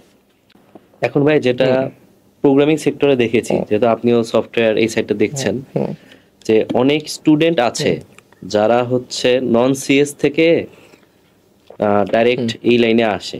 দেখা গেল সে একটা ফিল্ডে ভালো করছিল, হতে পারে সে নিজের বিজনেসে পড়াশোনা করছিল, সে অলরেডি ভালো করছিল, অথবা সে নিজের ব্যবসা আছে, বা হয়তো সে অন্য একটা ইঞ্জিনিয়ারিং ডিপার্টমেন্ট আছে, সে ভালো করছিল অলরেডি, জবও থাকতে পারে অথবা পড়াশোনায় ভালো করছিল, বাট সে কোনো কিছু দেখে এই ফিল্ডে আসে, আর মেবি ওয়েব ডেভেলপমেন্টে হয়তো যেহেতু দেখে বেশি সবখানে, এখানেই ঝাঁপায় পড়ে। তো এইটা আপনি কিভাবে দেখেন যে এটা কি মানে একজন নন সিএস এর কখন আসলে এই ফিল্ডে আসা দরকার? কারণ আমরা অনেক সফলতার গল্প শুনি, যেটা ঠিক আছে, কিন্তু আবার অনেকে আসে যারা আসলে অত সফল হতে পারে না। আচ্ছা, এখানে একটা বিষয় আছে। বিষয়টা হচ্ছে আজকে যতগুলো ডিসকাশন হচ্ছে সবগুলোর অ্যান্সার আমি একটু বলে রাখি, যেটা রিলেটিভ অ্যান্সার, এটার কোনো বাইনারি অ্যান্সার নাই। তার মানে হচ্ছে আমি যা বলতেছি এটা সব হয়তো বা সত্য নাও হইতে পারে, সত্য না এটা সত্য ম্যাচ নাও করতে পারে, মানে সবার ওপিনিয়নের সাথে ম্যাচ নাও করতে পারে, মানে এগুলো ফ্যাক্ট না। এগুলো হইতেছে ধরো হয় না যে বিভিন্ন মানুষ বিভিন্ন কাজ করার মাধ্যমে কিছু এক্সপিরিয়েন্স তৈরি হয়, তো সেই এক্সপিরিয়েন্স আমি শেয়ার করতেছি। এটাকে ফ্যাক্ট হিসেবে নিলে হবে না, এটাকে ওপিনিয়ন হিসেবে নিতে হবে, নিয়ে চিন্তা করে নিজের ইন্টেলিজেন্সে যেটা ভালো মনে হয় সেটা করতে হবে। কিন্তু এখানে একটা সমস্যা আছে। সমস্যা হচ্ছে ধরো এই যে আমরা লম্বা 1 ঘন্টা ধরে আজকে ডিসকাশন করব, এই 1 ঘন্টা ডিসকাশন তো কেউ শুনবে না। তারপর তুমি কি করবা? তুমি হচ্ছে এই ভিডিওটারে কাটবা, কেটে রিলস বানাবা তুমি, তারপরে শর্ট ভিডিও বানাবা। কোনো একটা জায়গায় যে কেউ এই ভিডিওটা দেখবে, দেখে তার ধরো মনে হবে কি যে ভাই তো দুর্দান্ত একটা কথা বলছে এটার, আচ্ছা ভাই তাহলে কি করে, ভাই ওই ডেভেলপমেন্ট শেখায় এরকম একটা জায়গায় আছে, আচ্ছা তাহলে ওইটার মধ্যে ঢুকে যাইতে হবে। ওটার মধ্যে ঢুকলে তাহলে মনে হয় আমার জীবনটা চেঞ্জ হয়ে যাবে। আমরা সিদ্ধান্ত নেই ধরো মানে ওই রক্ত গরম অবস্থাতে, তো রক্ত গরম অবস্থা দিয়ে অনেক সমস্যার সমাধান হয়।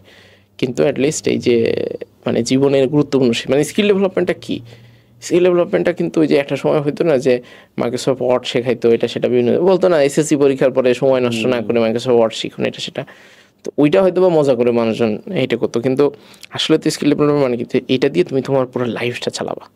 কত আল্লাহ যদি বাচ্চা রেখে প্রায় 30-35 বছর ধরে চাকরি বাকরি করবা, তো 30-35 বছর ধরে একটা জিনিস করবা, সেটা নিয়ে সিরিয়াস টাইম ইনভেস্ট করতে হবে না, সিরিয়াস হইতে হবে না। তো মূল যে জায়গাটাতে সমস্যা, আমাদের আবার কিছু লোভ আছে, বুঝছো, লোভটা আসলে খুব জটিল সমস্যা। মানে জাতিগতভাবে ধরো আমাদের একটু লোভ আছে। তো আমরা ফেসবুক বা ইউটিউবের মধ্যে অনেক সময় দেখি কি সফটওয়্যার ইন্ডাস্ট্রিতে আসলে অনেক টাকা পয়সা, অনেক বেতন, লাখ টাকা বেতন, ডলার ইনকাম, আবার মানে এটা ট্রেন্ডি জিনিস। মানে তুমি ধরো ইলেকট্রিক্যাল ইঞ্জিনিয়ার হয়েছো, আচ্ছা ঠিক আছে ওকে, আরও অনেক ইলেকট্রিক্যাল ইঞ্জিনিয়ার আছে, আমি কারো ছোটো করতেছি না। কিন্তু মানুষ ভাবে কি আমি যদি সফটওয়্যার ইঞ্জিনিয়ার হয়ে যেতে, এটার ভিতরে একটা ভাব আছে, ভাবের কথা চিন্তা করে। কিন্তু অনেকে না, ইলেকট্রিক্যাল ইঞ্জিনিয়ার হিসেবে যারা কাজ করে তাদের লাইফে তো প্রোগ্রেস হয় 1-2 দিন পরে, আর আগে আর পরে, এটা ছাড়া আর কোনো কিছু না। কিছু মানুষ টপ অফ দ্য টপ হয়, তো ওদের সাথে তো অ্যাভারেজ মানুষের কম্পারিজন করা যাবে না। অ্যাভারেজ মানুষ কিন্তু সবাই 19 আর 20, কারোর মানে 1 লাখ টাকা বেতন হয়তো বা হইতে 5 বছর সময় লাগে, কারোর হয়তো বা 7 বছর, 8 বছর বা 10 বছর সময় লাগে, বাট মানে হয় আর কি কম বেশি আমার যতটুকু ধারণা। তো কেউ যখন নন সিএসসি ব্যাকগ্রাউন্ডে অলরেডি সে যদি কোনো একটা জায়গাতে চাকরি বাকরি করে, ধরো সে 40-50 হাজার টাকা বেতন, মানে আমরা একটা এক্সাম্পল ধরেই কথা বলি, তাহলে জিনিসটা আমার এক্সপ্লেন করতে সুবিধা হবে। ধরো 40-50 হাজার টাকা বেতন পায়, কিন্তু সে দেখতেছে সে যে ইন্ডাস্ট্রিতে কাজ করে এখানে স্যালারি গ্রুপটা একটু কম, মানে অল্প অল্প করে বেতন বাড়ে, 4-5 হাজার টাকা বেতন। এর মেজরিটি ইন্ডাস্ট্রিতে কিন্তু এরকম হয় যে কম টাকা করে বেতন বাড়ে। কিন্তু সে কোনো একটা মানুষের কাছে কোনো একদিন শুনছে, তারই কোনো একটা স্কুল ফ্রেন্ড বা কলেজ ফ্রেন্ডের সাথে তার কোনো সময় কথা হয়েছে বা ফেসবুকে কারো কথা শুনছে যে একটা সফটওয়্যার কোম্পানিতে ঢুকছে, প্রথমে স্টার্টিং 25-30 হাজার টাকা বেতন, প্রত্যেক বছর তো 8-10 হাজার টাকা করে বেতন বাড়ে।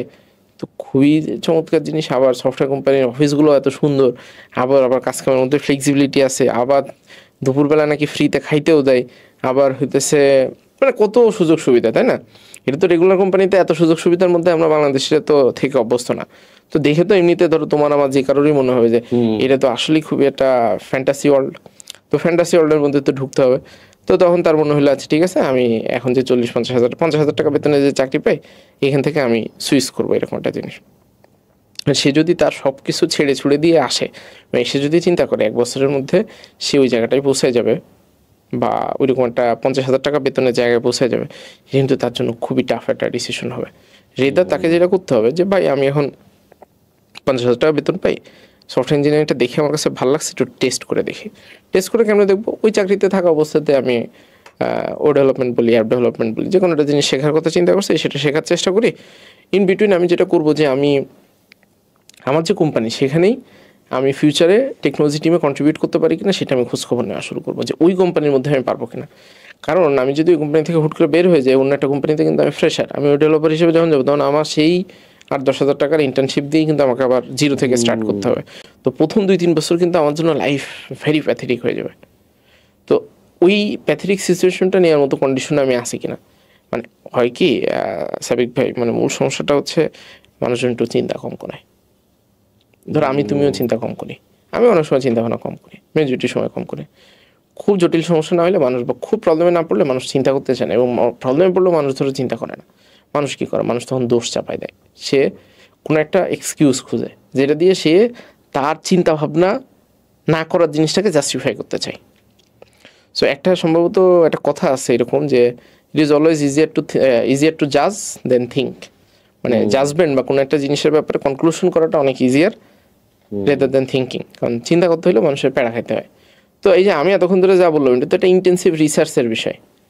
মানে ধরো তুমি কয়েকজন মানুষের সাথে কথা বলবো, কোন জায়গায় শিখলে ভালো হবে, আমি 1-2 বছর ধরে কেমনে ট্রানজিশন প্ল্যান করব, 3 বছরে আমি কিভাবে চলবো বা কি, এগুলো তো বিশাল প্ল্যানের বিষয়। কিন্তু আমি কি করতেছি, আমি কারো কাছে শুনছি, ফেসবুকে দেখছি যে এই ইন্ডাস্ট্রিতে অনেক ভালো ভালো কাজ কাম আছে, সেটা আছে, তো তাহলে আমি ঠিক আছে সব কিছু বাদ দিয়ে এটার মধ্যে ঢুকতেছি। তো সবার মধ্যে একটা ধারণা থাকে যে আমি 6 মাসের ভিতরে শিখে একদম অন্য মানুষ যেহেতু পারছে আমিও ওই জায়গাটাতে হয়তো বা চলে যেতে পারবো, বিষয়টা এরকম। কিন্তু আসলে সবার জন্য তো সেম ওয়েতে জিনিসটা কাজ করে না, এবং আরেকটা বিষয় হচ্ছে সবার শেখার ক্যাপাসিটি একরকম না।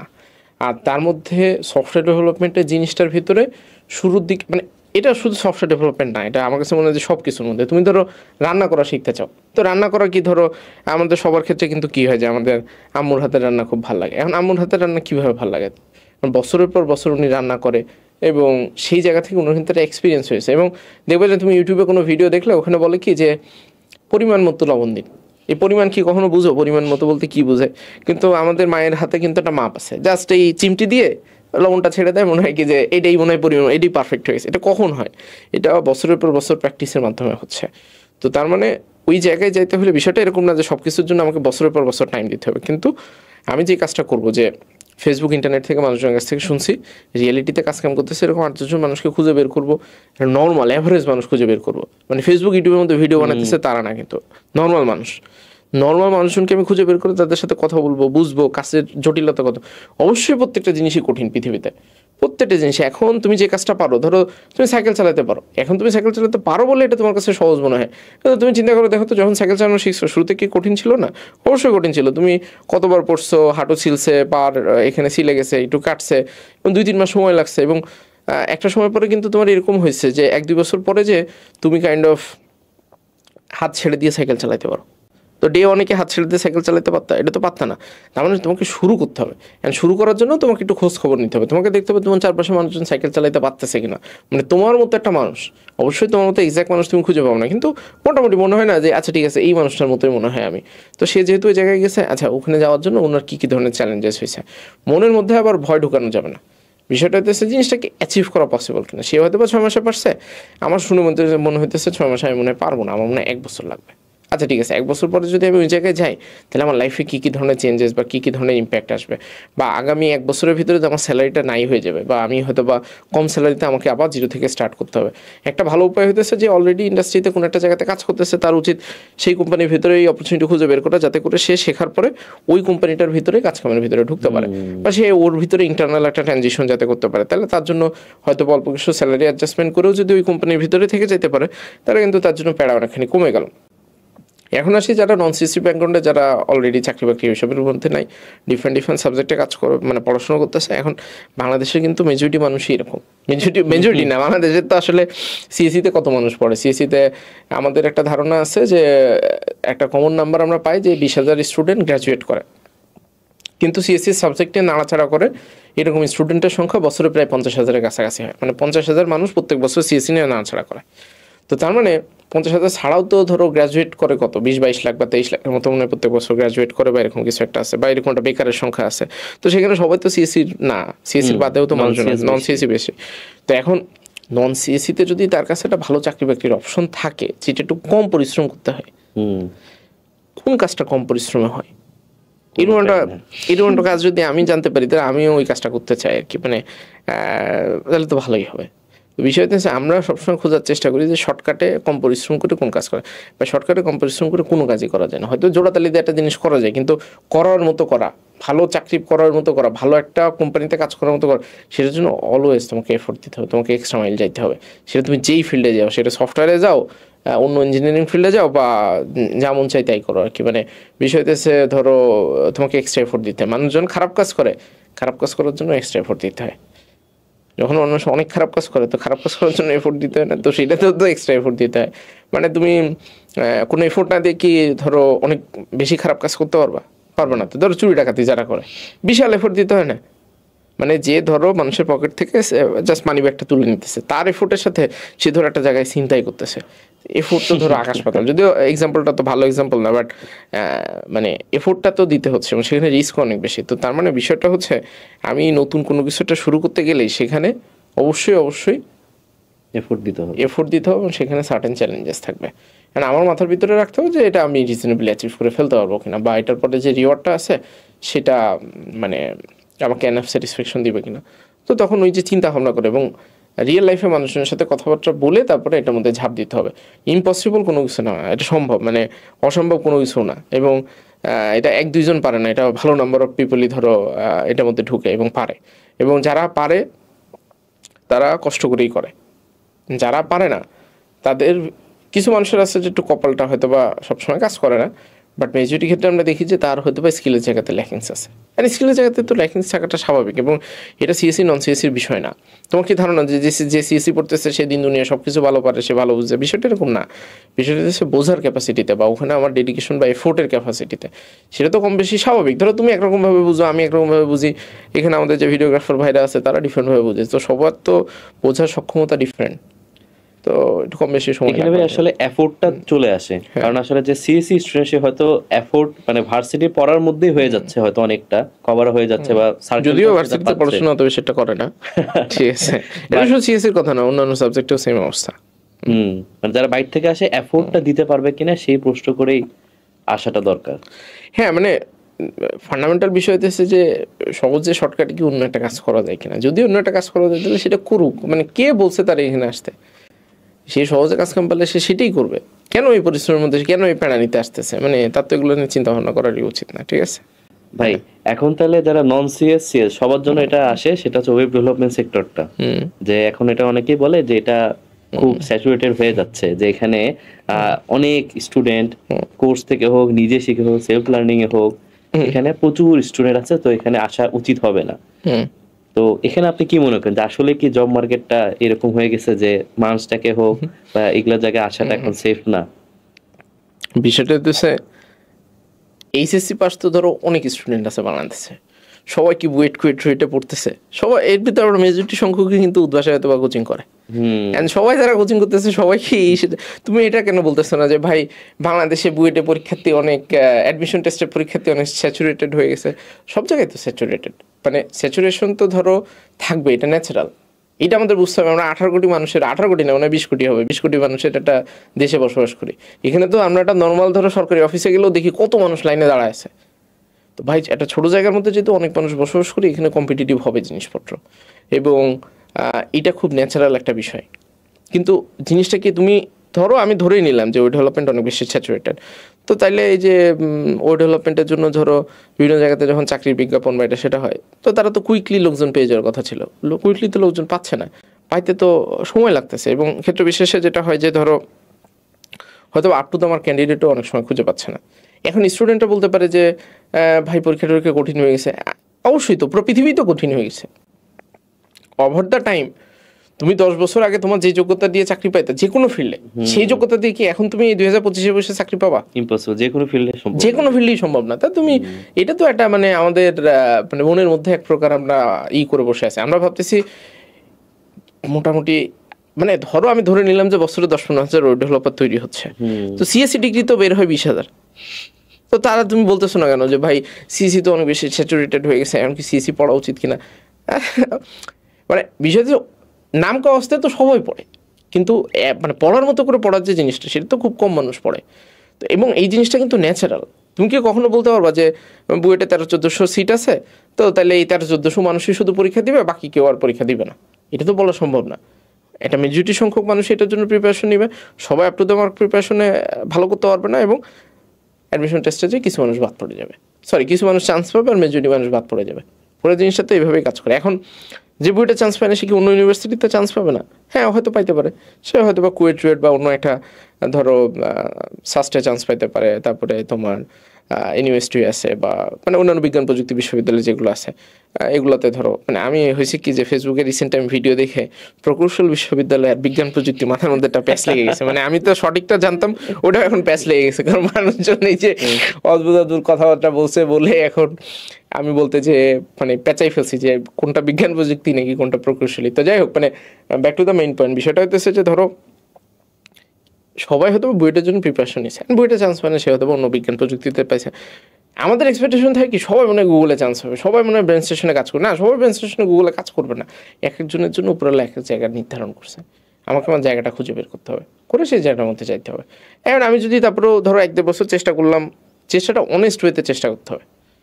অনেস্ট ওয়েতে চেষ্টা করে যদি দেখি যে না, তারপরে আমি কোনো কুল কিনারা করতে পারতেছি না, হয়তো বা তখন বুঝতে হবে যে এটা হয়তো আমার জন্য সুইটেবল জিনিস হচ্ছে না, আমাকে ডিফারেন্ট একটা জিনিস ট্রাই করতে হবে, এবং সেটার জন্য আমি ডিফারেন্ট একটা জায়গাতে অবশ্যই যাবো। মানুষ এরকম হয় না যে একটা সাবজেক্ট পছন্দই করে না, 4 বছর ধরে সেটাতে একটা ডিগ্রি নিয়ে ফেলে, তো তখন মানুষ কেন কমপ্লেন করে না যে আমি 4 বছর ধরে একটা ডিগ্রি নিলাম, এটা আমি তো ভালো লাগে না।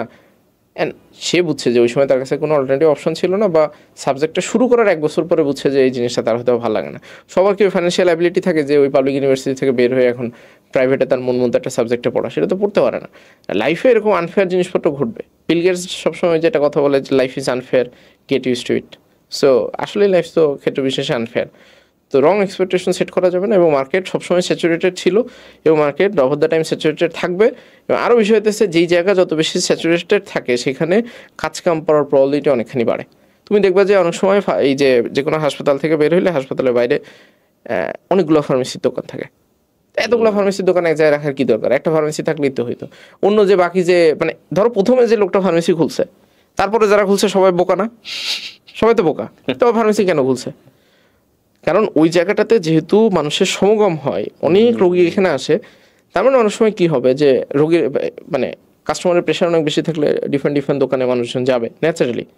এবং ওই জায়গায় এখন একজন ফার্মেসি দিছে ধরো এমন একটা জায়গায়, মানুষজন হাসপাতাল থেকে বের হওয়ার পরেই কিন্তু ফার্মেসি একটা খুঁজে যে আমাকে ওষুধ কিনতে হবে, তার মানে আমাকে ওই এরিয়ার মধ্যেই থাকতে হবে। অবশ্যই সেখানে আনফেয়ার জিনিসপত্র হবে। কিভাবে?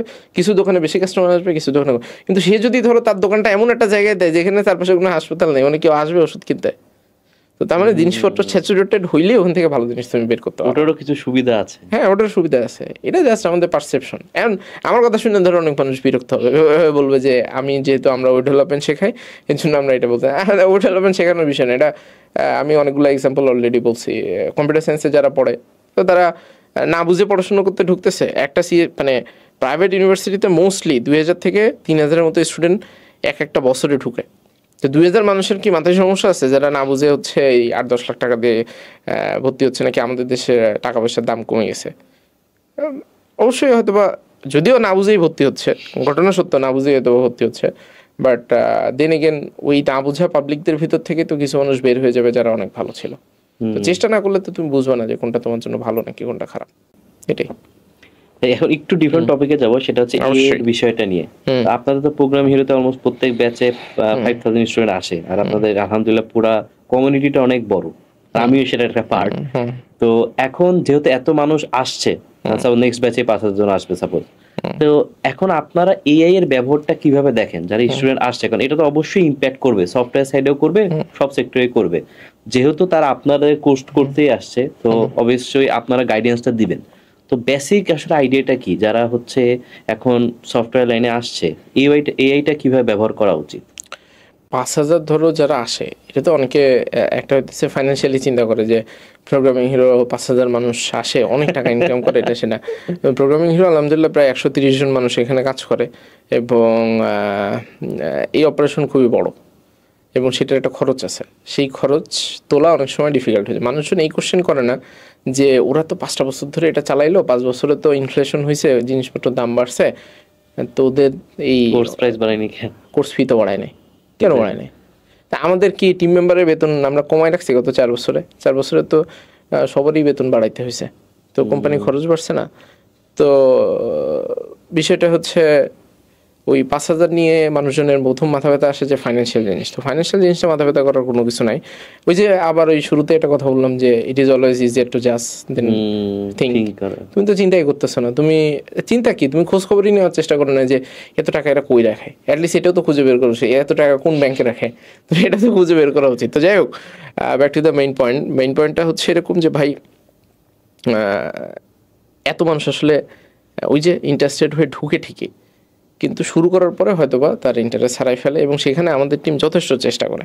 আমাদের একটা ডেডিকেটেড টিমই আছে, স্টুডেন্ট রিলেশনশিপ টিম। তাদের কাজই হইতেছে কল দিতে থাকা মানুষজনকে, এবং তারা কল দিয়ে কিন্তু কল সেন্টারের মতো কল দেয় না, এবং তারা সবাই নিজেরাও ওয়েব ডেভেলপার। মানে তারা আমাদের একসময় তো স্টুডেন্ট ছিল, তারপরে এখন আমাদের টিম মেম্বার হিসেবে কাজ করতেছে। তো ওরা কিন্তু জানে যে ওয়েব ডেভেলপমেন্টে কোথায় কী কাজকাম হয় বা কী অবস্থা, এবং তাদেরকে কল দিয়ে খোঁজ খবর নেওয়ার চেষ্টা করে। মানে এইরকম হয় আমাদের স্টুডেন্ট আমাদের নাম্বার ব্লক করে দেয়। মানে আমি তোমাদের দেখাইতে পারবো এরকম হান্ড্রেডস অফ এক্সাম্পল যে আমাদের নাম্বার ব্লক করে দিচ্ছে, বলছে ভাই আর কল দিয়েন না, আমি শিখবো না। আমি কী করবে? তখন আমাদের খারাপ লাগে। তো বিষয় হতেছে ইন টার্মস অফ নাম্বার দেখে মনে হয় কি যেটা অনেক বড় নাম্বার, মানুষের মনে সবাই না, সবাই শিখে ফেলতেছে না। আবার ব্যাক টু দ্য মেইন সবাই তো স্কুলে যায়, সবাই কি স্কুল থেকে শিখে? সবাই তো স্কুল থেকে শিখে না। এখান থেকে ধরো কত 60-70% মানুষ শিখে, বা ম্যাক্সিমাম ভালো মতো শিখে হয়তো বা 30-40% পিপল। এখন আমরা কি মানে যতক্ষণ পর্যন্ত 5000 মানুষ না ঢুকতেছে আমরা কি বুঝতে পারবো কোন 500 মানুষ এমপ্লয়েড হবে আগামী 1 বছরে?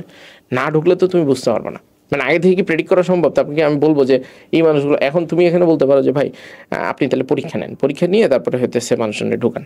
তো পরীক্ষা নিয়ে ধরো আমি ঢুকাইলাম, তো পরীক্ষা দিয়ে ও যদি HTML CSS জাভাস্ক্রিপ্ট আগে থেকে পারে, তো এখানে এসে করবেটা কি? অধিকাংশ মানুষের তো মূল সমস্যাটাই থাকে যে সে কিছুই পারতেছে না, বুঝতেছে না, তারে হাতে ধরে জিনিসটা শিখাইতে হবে।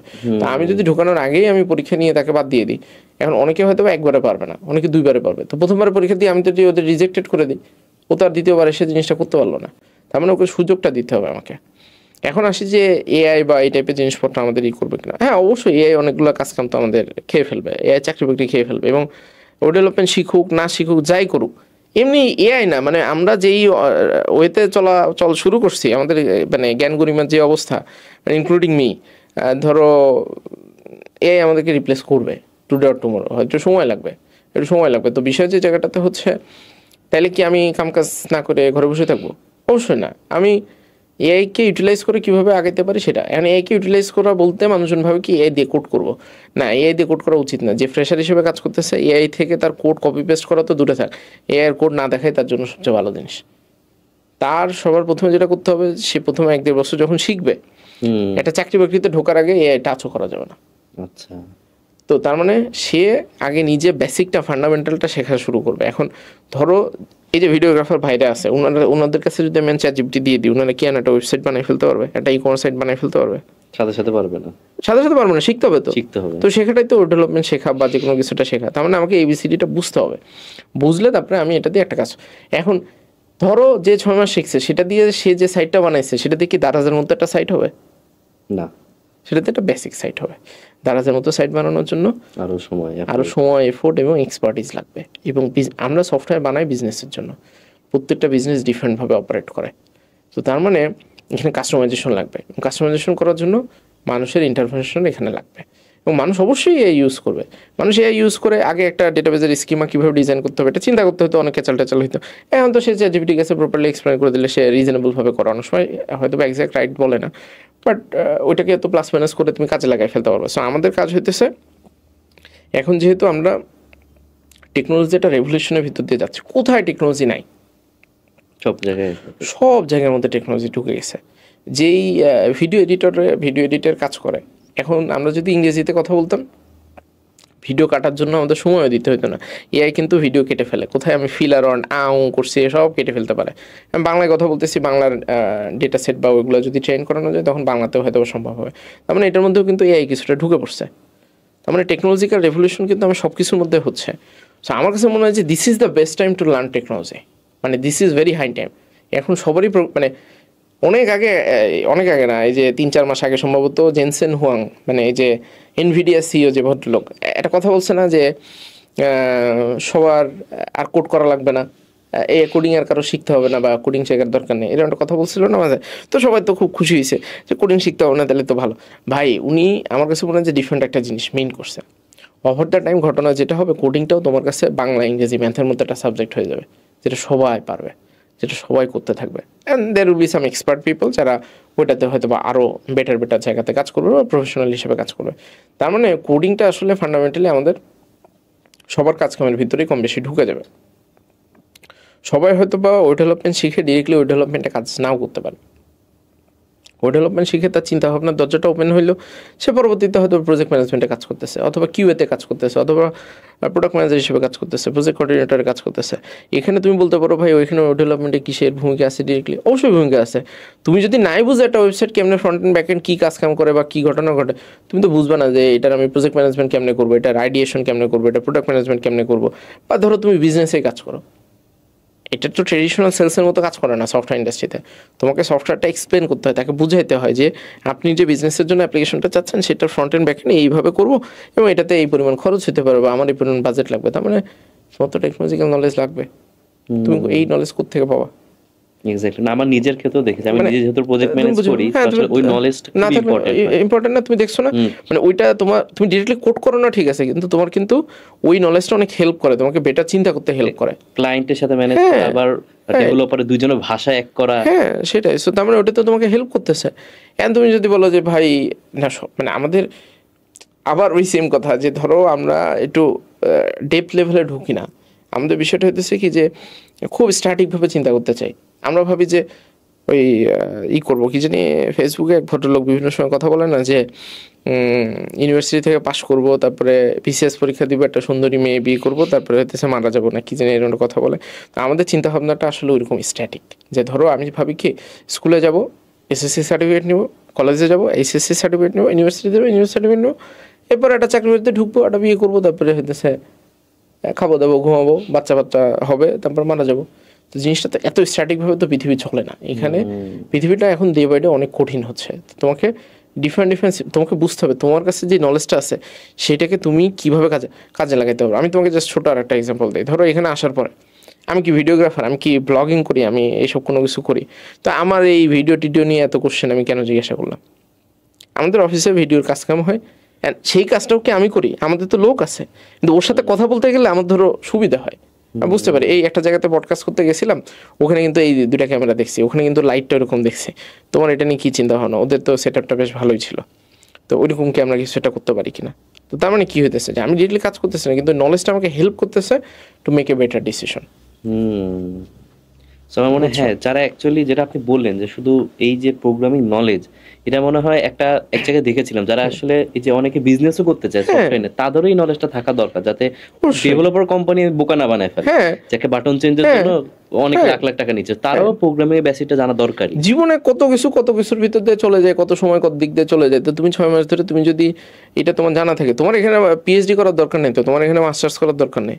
তুমি এটা শিখো, বুঝো, দেখো যে এটা তুমি পরবর্তীতে তোমার কোথায় কাজে লাগাবো, বা তোমার বিজনেসের ভিতরে এটা ইমপ্লিমেন্টেশন কি, বা তোমার নিজেরও তো ব্যবসার ক্ষেত্রে একটা সফটওয়্যার লাগবে, সেটা তুমি ডিরেক্টলি হয়তো বা কোড করবে না, বাট তোমার যদি জানা থাকে তখন তো তুমি সফটওয়্যার কোম্পানির সাথে বেটার কমিউনিকেট করতে পারবা, বুঝাইতে পারবা, তুমি নিজেও বুঝবা যে এই ফিচারটা আমার এখন লাগবেই কিনা, বা এত বড় ফ্যান্সি একটা ফিচার মাইক্রো সার্ভিসে করবো কিনা। মাইক্রো সার্ভিসে করবো, আমার তো নাই, ইউজারই নাই। তা আমার যে ইউজারই নাই, তা আমার তো মনোলিথ হইলেই যথেষ্ট, আমার মাইক্রো সার্ভিসে তো কোনো দরকার নেই। তো তখন কিন্তু লাইফটা অনেকখানি ধরো সহজ হয়ে যেতেছে, বুঝছো? এইটা হচ্ছে ঘটনা। বলো ভাইয়া, টিচিং যেহেতু আমার একটু পছন্দের একটা জায়গা, আর যেহেতু আপনারা এই টেকনিক কাজ করছেন, আর আলহামদুলিল্লাহ আমি যতটা প্রোগ্রামিং হিরোতে ছিলাম অ্যাজ এ স্টুডেন্ট, আমি দেখেছি যে কোয়ালিটিটা অনেক ইম্পর্টেন্স দেয়া হয়। তো আপনারা এই এআই আসার পর কিভাবে আসলে অ্যাডজাস্ট করবেন, মানে অ্যাজ এ টিচার বা অ্যাজ এ এডটেক এআই কিভাবে আপনাদেরকে এফেক্ট করবে? একটা বললাম যে ছাত্রদের বা যারা লার্নার, বাট আপনারা কিভাবে এটার জন্য আসলে অ্যাডজাস্ট করছেন বা ফিউচার প্ল্যানিং? এআই রিলেটেড বেশ কিছু জিনিসপত্র নিয়ে অলরেডি আমরা প্রায় বছর খানিকের মতো কাজ করা স্টার্ট করছি। যেমন আমাদের প্ল্যাটফর্মের ভিতরে তুমি যদি রিসেন্ট ব্যাচের স্টুডেন্ট হয়ে থাকো, হয়তো বা দেখে থাকবা যে ওটার ভিতরে একটা চ্যাটবটের মতো জিনিস আছে, যেখানে মোটামুটি আমাদের স্টুডেন্টরা তো কন্টিনিউয়াসলি কোশ্চেন করতে থাকে, এবং কোশ্চেনের প্যাটার্নে কী ধরনের অ্যান্সার হবে সেটাও আমরা মোটামুটি বুঝে গেছি, কারণ বিগত ধরো 10টা ব্যাচের মতো আমরা রান করছি আলহামদুলিল্লাহ। তার মানে 5 বছরের মতো সময়ে মিনিমাম করে হলো 1 লাখের উপরে কোশ্চেন আমাদের আছে। তো সেখান থেকে আমরা মোটামুটি বোঝার চেষ্টা করছি যে এই টাইপের কোশ্চেন হলে কীরকম অ্যান্সার হতে পারে। তো সেটা দিয়ে আমরা একটা চ্যাটবটের মতো তৈরি করছি, যদি ওটার পিছনে ওপেন এআই অবশ্যই আছে, এবং সেটা এখনো যে পারফেক্ট ওয়েতে চলতেছে বিষয়টা এরকম না। তবে আমরা চেষ্টা চালাই যেতেছি যে ওটাকে কিভাবে একটা রিজনেবল জায়গায় নিয়ে যাওয়া যায়, যাতে সে ইনস্ট্যান্ট একটা সাপোর্টের জায়গা থেকে পেয়ে যেতে পারে। এটা কি ভাই ডেভেলপমেন্ট রিলেটেড প্রশ্ন নাকি হচ্ছে কোর্স রিলেটেড প্রশ্ন? না, এটা হচ্ছে স্টুডেন্টরা যখন শিখে তারপর এই 6 মাসে শেখা রিলেটেড কোশ্চেন। সে মানে এটা এক্সটার্নাল মানুষজনের জন্য না, এটা ইন্টারনাল স্টুডেন্টদের জন্য। এটা একটা পার্ট ধরো আছে, এবং অনেক সময় আমাদের সিস্টেমের ভিতরে একটা রিকমেন্ডেশন টাইপের একটা জিনিস আছে। কেউ যদি কোনো একটা এক্সামে খারাপ করে বা কোনো জায়গাতে তার পিছায় পড়ে বা এরকম, তখন তাকে রিকমেন্ড করে যে সে কোন মাইলস্টোনে কোন মডিউলে ভিডিওটা দেখবে বা এরকম। আবার ইন্টারনালি আমরা ডিফারেন্ট ওয়েতে ইউজ করার চেষ্টা করতেছি। যেমন আমরা এতদিন পর্যন্ত যেটা হইতো যে কেউ একটা কোর্সের ফ্লো থেকে সরে গেছে, 1-2 সপ্তাহ ভিডিও দেখে না, তারা আমরা কল দিচ্ছি, কিন্তু আমরা মোটামুটি প্যাটার্ন বুঝি যে স্টুডেন্টরা কখন ড্রপ করবে। তো ওই প্যাটার্নের যেই ডেটা বা প্যাটার্ন আমরা যেহেতু বুঝি, সেটাতে আমরা কিছুটা ট্রেন করে একটা সিস্টেম বানানোর চেষ্টা করতেছি, যেটা ব্যাকএন্ডে কাজ করবে যে ভাই কোন স্টুডেন্ট কবে নাগাদ ড্রপ করতে পারে, তো সে ড্রপ করার আগেই যাতে আমি তাকে হেল্প করতে পারি। মানে ড্রপ হওয়ার পরে না, আগেই। তো আমি যদি জানি যে ও পরীক্ষার কারণে কিছুদিন পরে ড্রপ করতে পারে, তো তখন আমরা আগে থেকে যদি ওটা বলি যে পরীক্ষার সময় তুমি কিভাবে তুমি রুটিন করে তোমার পড়াশোনা করবা, তারপর রুটিন বিল্ডার টাইপের একটা জিনিস আছে, যেটা দিয়ে সে মোটামুটি একটা কাস্টমার যেটা রুটিন তৈরি করে নিতে পারে, যে তার সারাদিনের কাজকামকে সে কীভাবে করবে। এবং এইটা ছাড়াও আরও বেশ কিছু জিনিসপত্র আছে যেটা ধরো পুরো লার্নিং এক্সপিরিয়েন্সটাকে ইমপ্রুভ করবে। এখন এই জায়গাটাতে একটা তো বিষয় হচ্ছে যে আমাদের যে মেন্টররা ক্লাস নেয় বা ইনস্ট্রাক্টররা সাপোর্ট সেশন নেয়, সেখানে এআই ইন্টিগ্রেশন করার ব্যাপারে এখন পর্যন্ত আমরা চিন্তা ভাবনা করি না। এটা একটা কারণ আছে, কারণটা হচ্ছে মানুষজন হিউম্যান টাচটা পছন্দ করে। ধরো ইউটিউবের ভিতরে গেলে কি হয়, best of the best content আছে, কিন্তু যে মানুষটা শেখাচ্ছে তার সাথে হয়তো তুমি কথা বলতে পারতেছো না। তো এখানে কি হয় যে তুমি মেন্টর মেন কোর্সের ভিতরে সে ক্লাস নিলা, সেটা দেখলা, তারপর তুমি ডেইলি যে সাপোর্ট সেশন আছে, সাপোর্ট সেশনের ভিতরে যখন ঢুকছো ইনস্ট্রাক্টরের সাথে কিন্তু তুমি ডিরেক্ট কোশ্চেন করতে পারো। তুমি বলতে পারতেছো ভাই এটা তো বুঝি নাই, ভাই ওটা তো ঠিক নাই, এটা একটু বুঝায় বলেন, ওটা একটু বুঝাও। তখন তুমি একটা হিউম্যান টাচটা পাইতেছো, মানুষজন এটা পছন্দ করে। শেখার ক্ষেত্রে শুরুর দিকে এটা একটা গুরুত্ব আছে, কারণ পুরা জিনিসটা যদি সে ইন্টারনেট থেকে শিখে ফেলতে পারতো, সে তো আমার কাছে আসতো না। আমি যদি আবার এটার মধ্যে অটোমেশন ঢুকাই, তো তখন যেটা হবে যে মানে ওর জন্য ইফেক্টিভনেসটা অনেকখানি কমবে। এবং মানুষ কিন্তু খুব স্মার্ট, তুমি যদি বুঝে যাও এখানে কোনো একটা মেশিন, তুমি দেখবে না অনেক ওয়েবসাইটে রোবট দিয়ে কোশ্চেন অ্যান্সার করার চেষ্টা করে কাস্টমার সার্ভিসে, তুমি বিরক্ত হও না?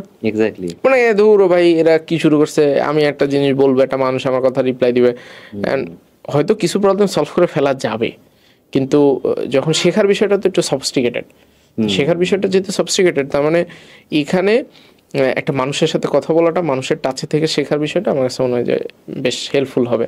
তো এটাই আর কি, যে এআই রিলেটেড আমাদের দিক থেকেও বেশ কিছু আমাদের কন্টিনিউয়াসলি রিসার্চের জায়গাটাতে কাজ চলতে থাকে, এবং অ্যাটলিস্ট আমাদের প্ল্যাটফর্মটা কিন্তু স্ক্র্যাচ থেকে তৈরি করা, এবং আমরা আল্লাহর অশেষ রহমতে বিগত 4 বছর ধরে এটার ভিতরে যত ধরনের ফিচার, ফাংশনালিটিস অ্যান্ড এভরিথিং দেওয়ার চেষ্টা করছি। অ্যাটলিস্ট আমাদের বিশ্বাস যে বাংলাদেশের অন্যান্য এডটেক বা ওগুলোর ভিতরে এই টাইপের ফিচার হয়তো বা ফিচার ফাংশনালিটি হয়তো বা নাই। সো অনেকগুলো জিনিস হয়তো বা আমরা পাবলিকলি, যেমন প্রোগ্রামিং হিরোর 6 মাসের যে বুট ক্যাম্প চলে, কোনো ভিডিও কিন্তু আমরা পাবলিকলি দেই না, মানে টেস্ট করে দেখার জন্য তো দেই না, এবং দ্যাট ইজ ভেরি ইন্টেনশনাল। তুমি দেখছো কখনো? না, এটা দেখে খেয়াল এটা দেওয়া হয় না। এটা একটা কারণ হইতেছে যে তুমি যে জিনিস দেখো না তার ব্যাপারে তোমার ইন্টারেস্ট অনেক হাই থাকে। আচ্ছা, তো তোমার কিউরিয়াসিটি তো আমি নষ্ট করতে চাই না। তোমার যদি কোনো কিছু সম্পর্কে জানার প্রয়োজন হয়, তুমি তোমার বন্ধু বান্ধব বা পরিচিত মানুষজনের কাছে জানো, যারা আমাদের অলরেডি স্টুডেন্ট ছিল, জানো, বোঝার চেষ্টা করো যে ভাই কী অবস্থা, এটা কীভাবে হয় বা ঘটনাটা কী। তো সেখান থেকে তুমি বুঝতে পারবো। আমাদের প্রোগ্রামিং হিরো কমিউনিটি যে ইউটিউব চ্যানেল আছে, সেটার মধ্যেও বিভিন্ন ধরনের ফ্রি ভিডিওস দেওয়া থাকে, সেগুলো তুমি দেখবা, দেখে আমাদের লার্নিং স্টাইলটা বুঝতে পারবো। বাট প্রসেসটা কীভাবে চলে এটা ইন্টেনশনালি একটা ধরো ইসের মতো রাখা আর কি, কী বলে, সারপ্রাইজের মতো রাখা। তো সে প্রত্যেকটা লেভেলে যাইতে বা প্রত্যেকটা স্টেজে যে সে ডিফারেন্ট ডিফারেন্ট এক্সাইটমেন্ট বা ফিলিংয়ের ভিতর দিয়ে সে যাইতে থাকে, বুঝছো? যেটা দিয়ে শুরু করেছিলাম আমাদের আজকের পডকাস্টটা, যে আপনাকে অনেক ভার্সিটিতে দেখি, আপনি নিজেও বললেন যে লাস্ট এই বছরে 30টা ভার্সিটি নাকি? এই মাসে বলছি 13টা ইউনিভার্সিটিতে গেছি, আর ওভারঅল ইউনিভার্সিটি বললে প্রায় 55টার কম বেশি হবে। আচ্ছা, তাহলে এই যে আপনি বিভিন্ন ভার্সিটিতে যাচ্ছেন, অবশ্যই এখানে একটা হিউজ এফোর্ট যায়, কারণ ট্রাভেলিং এর বিষয় থাকে, ইন্টারাকশন করতে হয়, অনেকে এসে প্রশ্ন করবে, অ্যান্সার দিতে হয়। তারপরে হচ্ছে আপনাকে আমি দেখি যে পডকাস্ট করছেন, তারপর হচ্ছে নিজেও ভিডিও দিচ্ছেন, তারপর অবশ্যই প্রোগ্রামিং হিরো ম্যানেজমেন্ট, যা তো আমরা জানিই না, ইন্টারনালি চলছে। তো একটা মানুষ কিভাবে, মানে আমরাও যারা দেখছি বা স্টুডেন্ট আছে বা আমি আসছি, তাদের প্রতি সাজেশনটা কি, যে কিভাবে এতগুলো কাজ আমরা ম্যানেজ করতে পারবো? দেখা গেল আমার ক্ষেত্রে আমি যেটা আপনাকে বললাম, যে আপনি স্টুডিওতে আসার পর আপনি হচ্ছে পুরো স্টুডিওতে ঘুরে ঘুরে দেখতেছেন এটা কি এটা কি, আমি থাকলে হয়তো বসে মোবাইলটা কিছু স্ক্রল করতাম। তো এই যে একটার পর একটা কাজ, আপনি নিজেকে কিভাবে প্রোডাক্টিভ রাখেন বা কিছু হ্যাকস যদি বলতেন? না, মানে আল্লাহর রহমতে আমি প্রোডাক্টিভ রাখি না আর কি, মানে প্রোডাক্টিভ রাখি না। এবং অফিসের কাজ কাম, মানে ফার্স্ট হইতেছে অফিসের অনেক কাজ কাম অনেক সময় মিস হয়, অনেক সময় না, মেজরিটি সময় মিস হয়। অনেক মিটিংয়ে আমি জয়েন করতে পারি না, আমার টিম মেম্বাররা অনেক বিরক্ত হয় আমার উপরে, এবং অনেক সময় বকাচকাও করে। সো দ্যাট আই আন্ডারস্ট্যান্ড, এবং মাঝে মাঝে তো আমিও একটু খারাপ লাগে আর কি। কারণ অনেক সময় ঢাকার বাইরে যখন যাই, তখন টাইমটা বা সব কিছু অন প্ল্যান হয় না আর কি। অনেক সময় দেখা যায় যে একটা ইউনিভার্সিটিতে ইভেন্ট শুরু হওয়ার কথা 2টার সময়, আর সব কিছু মিলে দেখা গেছে অ্যারেঞ্জমেন্ট করতে করতে, একটা অফলাইন ইভেন্টে অনেক ধরনের চ্যালেঞ্জেস থাকে, এটা 3টা বেজে গেছে। তো আমার হয়তো বা কোনো একটা টিম মেম্বারের সাথে মিটিং সেট করা ছিল 4টার সময়, আমি 3টা থেকে দেখা গেলো 5টা পর্যন্ত ইভেন্টেই কথা বলছি। তো তখন তো আসলে ওইটা মিস হয়ে গেল। তো মিস হয়ে গেলে তখন তো মানে আমাদের টিম মেম্বার অনেক সময় বিরক্ত হয়। তো তখন আমি আবার ফোনে কথা বলে নেওয়ার চেষ্টা করি। আর আরেকটা জিনিস যেটা আমি খুবই করার চেষ্টা করি, ফোন স্ক্রল আমি একদম করি না বললেই চলে।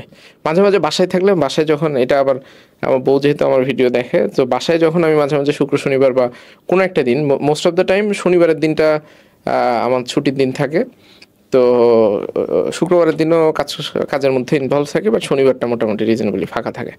তো শনিবারের দিন যখন আমি বাসায় থাকি, তখন বউয়ের সাথে থাকলে তখন অনেক সময় দেখা যায় যে ফোন স্ক্রল করি। যদিও বউকে টাইম দেওয়াটা ভালো জিনিস, বাট মাঝে মাঝে দেখা যায় যে ওই কোনো একটা ভাবে যদি, যদিও আমার ফোনের ভিতরে ফেসবুক নাই, বাট মাঝে মাঝে ব্রাউজার দিয়ে ঢুকলেও অনেক সময় একটা ভিডিও দেখতে দেখতে অনেকগুলো দেখা হয়ে যায় বা এই টাইপের একটা জিনিস হয়। তো বাট আমি যখন কোনো একটা জায়গাতে ট্রাভেলিংয়ের ভিতরে থাকি বা কোনো একটা ইসের ভিতরে থাকি, ফোন স্ক্রল আমি করি না বললেই চলে। এটা আমার টিম মেম্বাররা অনেক সময় খেয়াল করে, এবং ক্ষেত্র বিশেষে আমি যখন গাড়ির ভিতরে থাকি, আইদার হয়তো বা ফোনে কোনো একটা পডকাস্ট, অথবা রিসেন্ট টাইমে আমি ইসলামিক জিনিসপত্র নিয়ে অনেক ঘাটাঘাটি বা একটু জানার চেষ্টা করতেছি। তো সেসবের বিভিন্ন ভিডিও হয়তো বা কানের ভিতরে বাজতে থাকে, শুনতে থাকি, ঘুমাই। আমি প্রচুর পরিমাণে ঘুমাই, আমি মানে খুব ঘুমাই আর কি। মানে আমি সময় জায়গা বিভিন্ন জায়গায় আমি ঘুমাই যাই।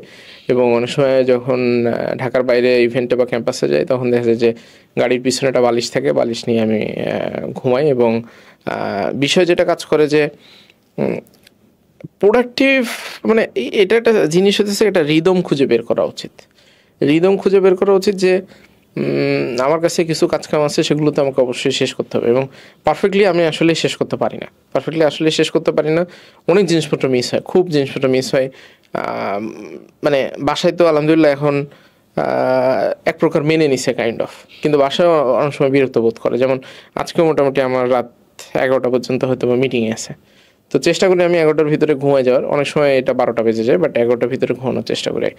তো তার মানে আলটিমেটলি ধরো আজকে সকালে দিন শুরু করছি 8:30টার দিকে টিকে 12 ঘন্টা সময়, এবং এটা কিন্তু টানা চলতেছে। তো পারফেক্ট ওয়েতে জিনিসপত্র মানুষজন বাইরে থেকে দেখে ভাবে যে পারফেক্ট ওয়েতে চলতেছে, আসলে পারফেক্ট ওয়েতে জিনিসপত্র চলে না, এবং এইটাই লাইফ, এইভাবেই জিনিসপত্র চলে। এখানে কোনো হ্যাক্স নাই, কোনো কিছু নাই।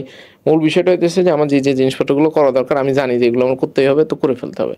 এর কোনো হ্যাক্স ট্যাক্স কোনো কিছু নেই। ধরো তুমি মানে আমি একটা সময় পর্যন্ত অনেক প্রোডাক্টিভিটি ভিডিও এটা সেটা বিভিন্ন জিনিসপত্র দেখছি, এগুলো দেখে কোনো কাম কাজ মানে হয় আবার হয় না এরকম। মানে মূল বিষয়টা হচ্ছে তোমার মাথার ভিতরে যদি একটা কাজ আসে, সেটা যদি তুমি ফিল করো এটা করে ফেলা দরকার, তো করে ফেলতে হবে। হয়তো বা এরকম হইতে পারে যে এই কাজটা আমি 3 দিন ওয়েট করতে পারি, আচ্ছা ঠিক আছে তাহলে এটা 3 দিন পরে করা যেতে হবে, আজকে এখনই আমার কোন কাজটা করতে হবে, আচ্ছা ঠিক আছে তাহলে এই কাজটা। যেমন তোমার এই পডকাস্টের জন্য যে টাইমটা, এটা ধরো আমি অনেকদিন আগে শিডিউল করে রাখছি, তার মানে আমার কিছু কিছু কাজকাম মানে আগে থেকে শিডিউল করা থাকে যে এই সময় এই জিনিসপত্র করবো, বাট ইন বিটুইন তো ধরো জিনিসপত্র আসতে থাকে, তো ওগুলো আমাকে মানে কাইন্ড অফ করতে করতে এক প্রকার অভ্যাস হয়েছে। বাট পারফেক্ট হয় না, নিয়ারলি পারফেক্টের ধারে কাছেও যায় না। আর এই যে আসার পরে যে বিভিন্ন জিনিসপত্র করছি, এইটা আল্লাহর রসের সময় আমার মানে কিউরিয়াসিটি কাজ করে। আমি যে কোনো জায়গাতে গেলেই মানে বিভিন্ন ধরনের কোশ্চেন করতে থাকি, জানার চেষ্টা করি, বোঝার চেষ্টা করি। তো ওইটা এক প্রকার একটা অভ্যাসের মতো হয়ে গেছে। তো এই কারণে এই ধরো মানে আমার ইন্টারেস্টের কোনো জিনিসপত্র হইলে আমি ঘাটাইতে থাকি, জিজ্ঞাসা করতে থাকি। মাঝে মাঝে যদি রিক্সা বা সিএনজির ভিতরে থাকি, রিক্সা মামা বা সিএনজি মামাদের সাথেও গল্প করি কী অবস্থা। যেমন অনেক সময় আমি দেখে খুব অবাক হই, সিএনজি মামারা খুব সুন্দরভাবে গুগল ম্যাপ ইউজ করে। তো তখন আমি জিজ্ঞাসা করি গুগল ম্যাপ কোথেকে চালানো শিখছেন। আবার ওনারা খুব চমৎকার, ওনারা কিন্তু গুগলের যে কিবোর্ড আছে এটাতে ভয়েস টাইপিং করে। মানে কেন ইমাজিন যে উনি কিন্তু এগুলো কোনো ট্রেনিং তারপর বলে যে একজন ওনাকে দেখাই দিছে যে মুখে কথা বললে এটা বাংলা টাইপিং হয়ে যাচ্ছে, কি চমৎকার একটা জিনিস।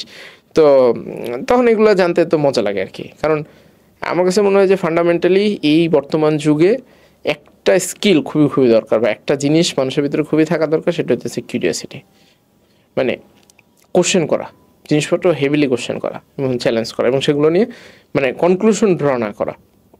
যেমন রিসেন্ট টাইমে আমি ঘাটাঘাটি করতে করতে দেখতেছিলাম যে সক্রেটিস, তারপরে প্লেটো, অ্যারিস্টটল এবং আলেকজান্ডার দি গ্রেট, এই চারজন কিন্তু একজনের সাথে কানেক্টেড, মানে গুরু শিষ্য।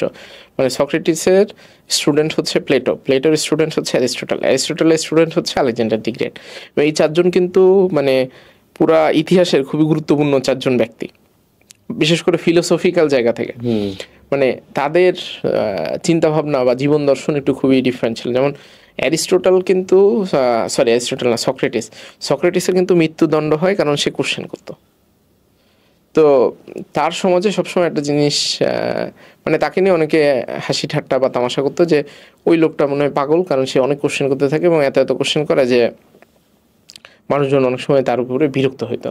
কিন্তু সক্রেটিসের একটা ফিলোসফি ছিল যে কোশ্চেন করলেই তুমি জানতে পারবা। যেমন তার একটা খুব বিখ্যাত কথা আছে, নো দাই সেলফ, তার মানে হইতেছে তুমি তোমার নিজেকে জানার চেষ্টা করো, নিজেকে কোশ্চেন করে বোঝার চেষ্টা করো যে আসলে কোনো একটা জিনিস তোমার সাথে কেন ঘটতেছে। হয়তোবা তুমি অ্যান্সার সবসময় নাও পাইতে পারো, but absolutely fine, but at least কিছু জায়গা পর্যন্ত তো তুমি চাইতে পারবা। তো সেই জায়গাটাতে ধরো মানুষ মোস্ট অফ দ্য টাইম কেন জানি করে না আর কি, মানে সামহাও মানুষের কিউরিয়াসিটিটাকে, যেমন এটা একটা বড় কারণ হচ্ছে ছোটোবেলা থেকে আমাদেরকে আব্বা আম্মারা কোশ্চেন করতে দেয় না, বলে এত কথা কেন বলো, এত কোশ্চেন কেন করো, চুপ থাকো। চুপ থাকতে থাকতে আমরা দেখা যায় যে আসল যে কোশ্চেন করার বিষয়টা সেটা আমরা ভুলে যাই। এবং ইন্টারেস্টিং বিষয় হচ্ছে আমি এই ফিলোসফিতে 100% বিলিভ করি যে আমি আসলে কিছুই জানি না, আমি আসলে কিছুই বুঝি না। যেমন সক্রেটিসের সময় তার মোটামুটি ওই সময়কার যত জ্ঞানীগুণী লোকজন বা তার সোসাইটিতে যারা ছিল সবাই মিলে সিদ্ধান্ত নিল যে সক্রেটিসকে একটা বিশেষ উপাধি বা একটা দিবে। ডিটেল ঘটনাটা ইউটিউবের মধ্যে অনেক আছে, আমি জাস্ট সামারি বা জিস্ট বলার চেষ্টা করতেছি। তো তারা চিন্তা ভাবনা করলো যে তারা একটা উপাধি ঘোষণা করবে যে সক্রেটিস হচ্ছে এই সময় সবচেয়ে জ্ঞানী মানুষ। তো সক্রেটিস প্রথমে একটু কনফিউজ হইলো, সে চিন্তা করলো এটা কি বলতেছে যে এই সময়ের জ্ঞানী মানুষ আমি, এটা আসলে কিভাবে সম্ভব, এটা তো সম্ভব না। তো সক্রেটিস কিছুদিন চিন্তা ভাবনা করলো এবং কিছুক্ষণ চিন্তা ভাবনা করলে সে সবাইকে জানাইলো আচ্ছা ঠিক আছে আমি তোমাদের উপাধিটা মেনে নিলাম যে আমি আসলে এই সময়কার সবচেয়ে জ্ঞানী মানুষ। তো তখন সে বললো যে কেন এটা আমি বলছি তোমাদেরকে একটু শেয়ার করি, সেটা হচ্ছে কারণ আমি জানি যে আমি আসলে কিছুই জানি না। তো যেহেতু আমি জানি যে আমি কিছুই জানি না, এইটাই সবচেয়ে বড় জ্ঞানীর পরিচয়, যে তুমি আসলে কিছু জানো না। তো তার মানে তুমি যখন এই তোমার একটা সবসময় জানার বা ইচ্ছা মানে শেখার একটা খিদা থাকবে, তখন কিন্তু তুমি সবসময় যখন যেখানে যাবা তোমার কাছে কোশ্চেন আসবে যে আসলে ঘটনাটা কি ঘটতেছে। তো তখন তুমি সব কিছু নিয়ে কোশ্চেন করবা, জানার চেষ্টা করবো, বোঝার চেষ্টা করবো।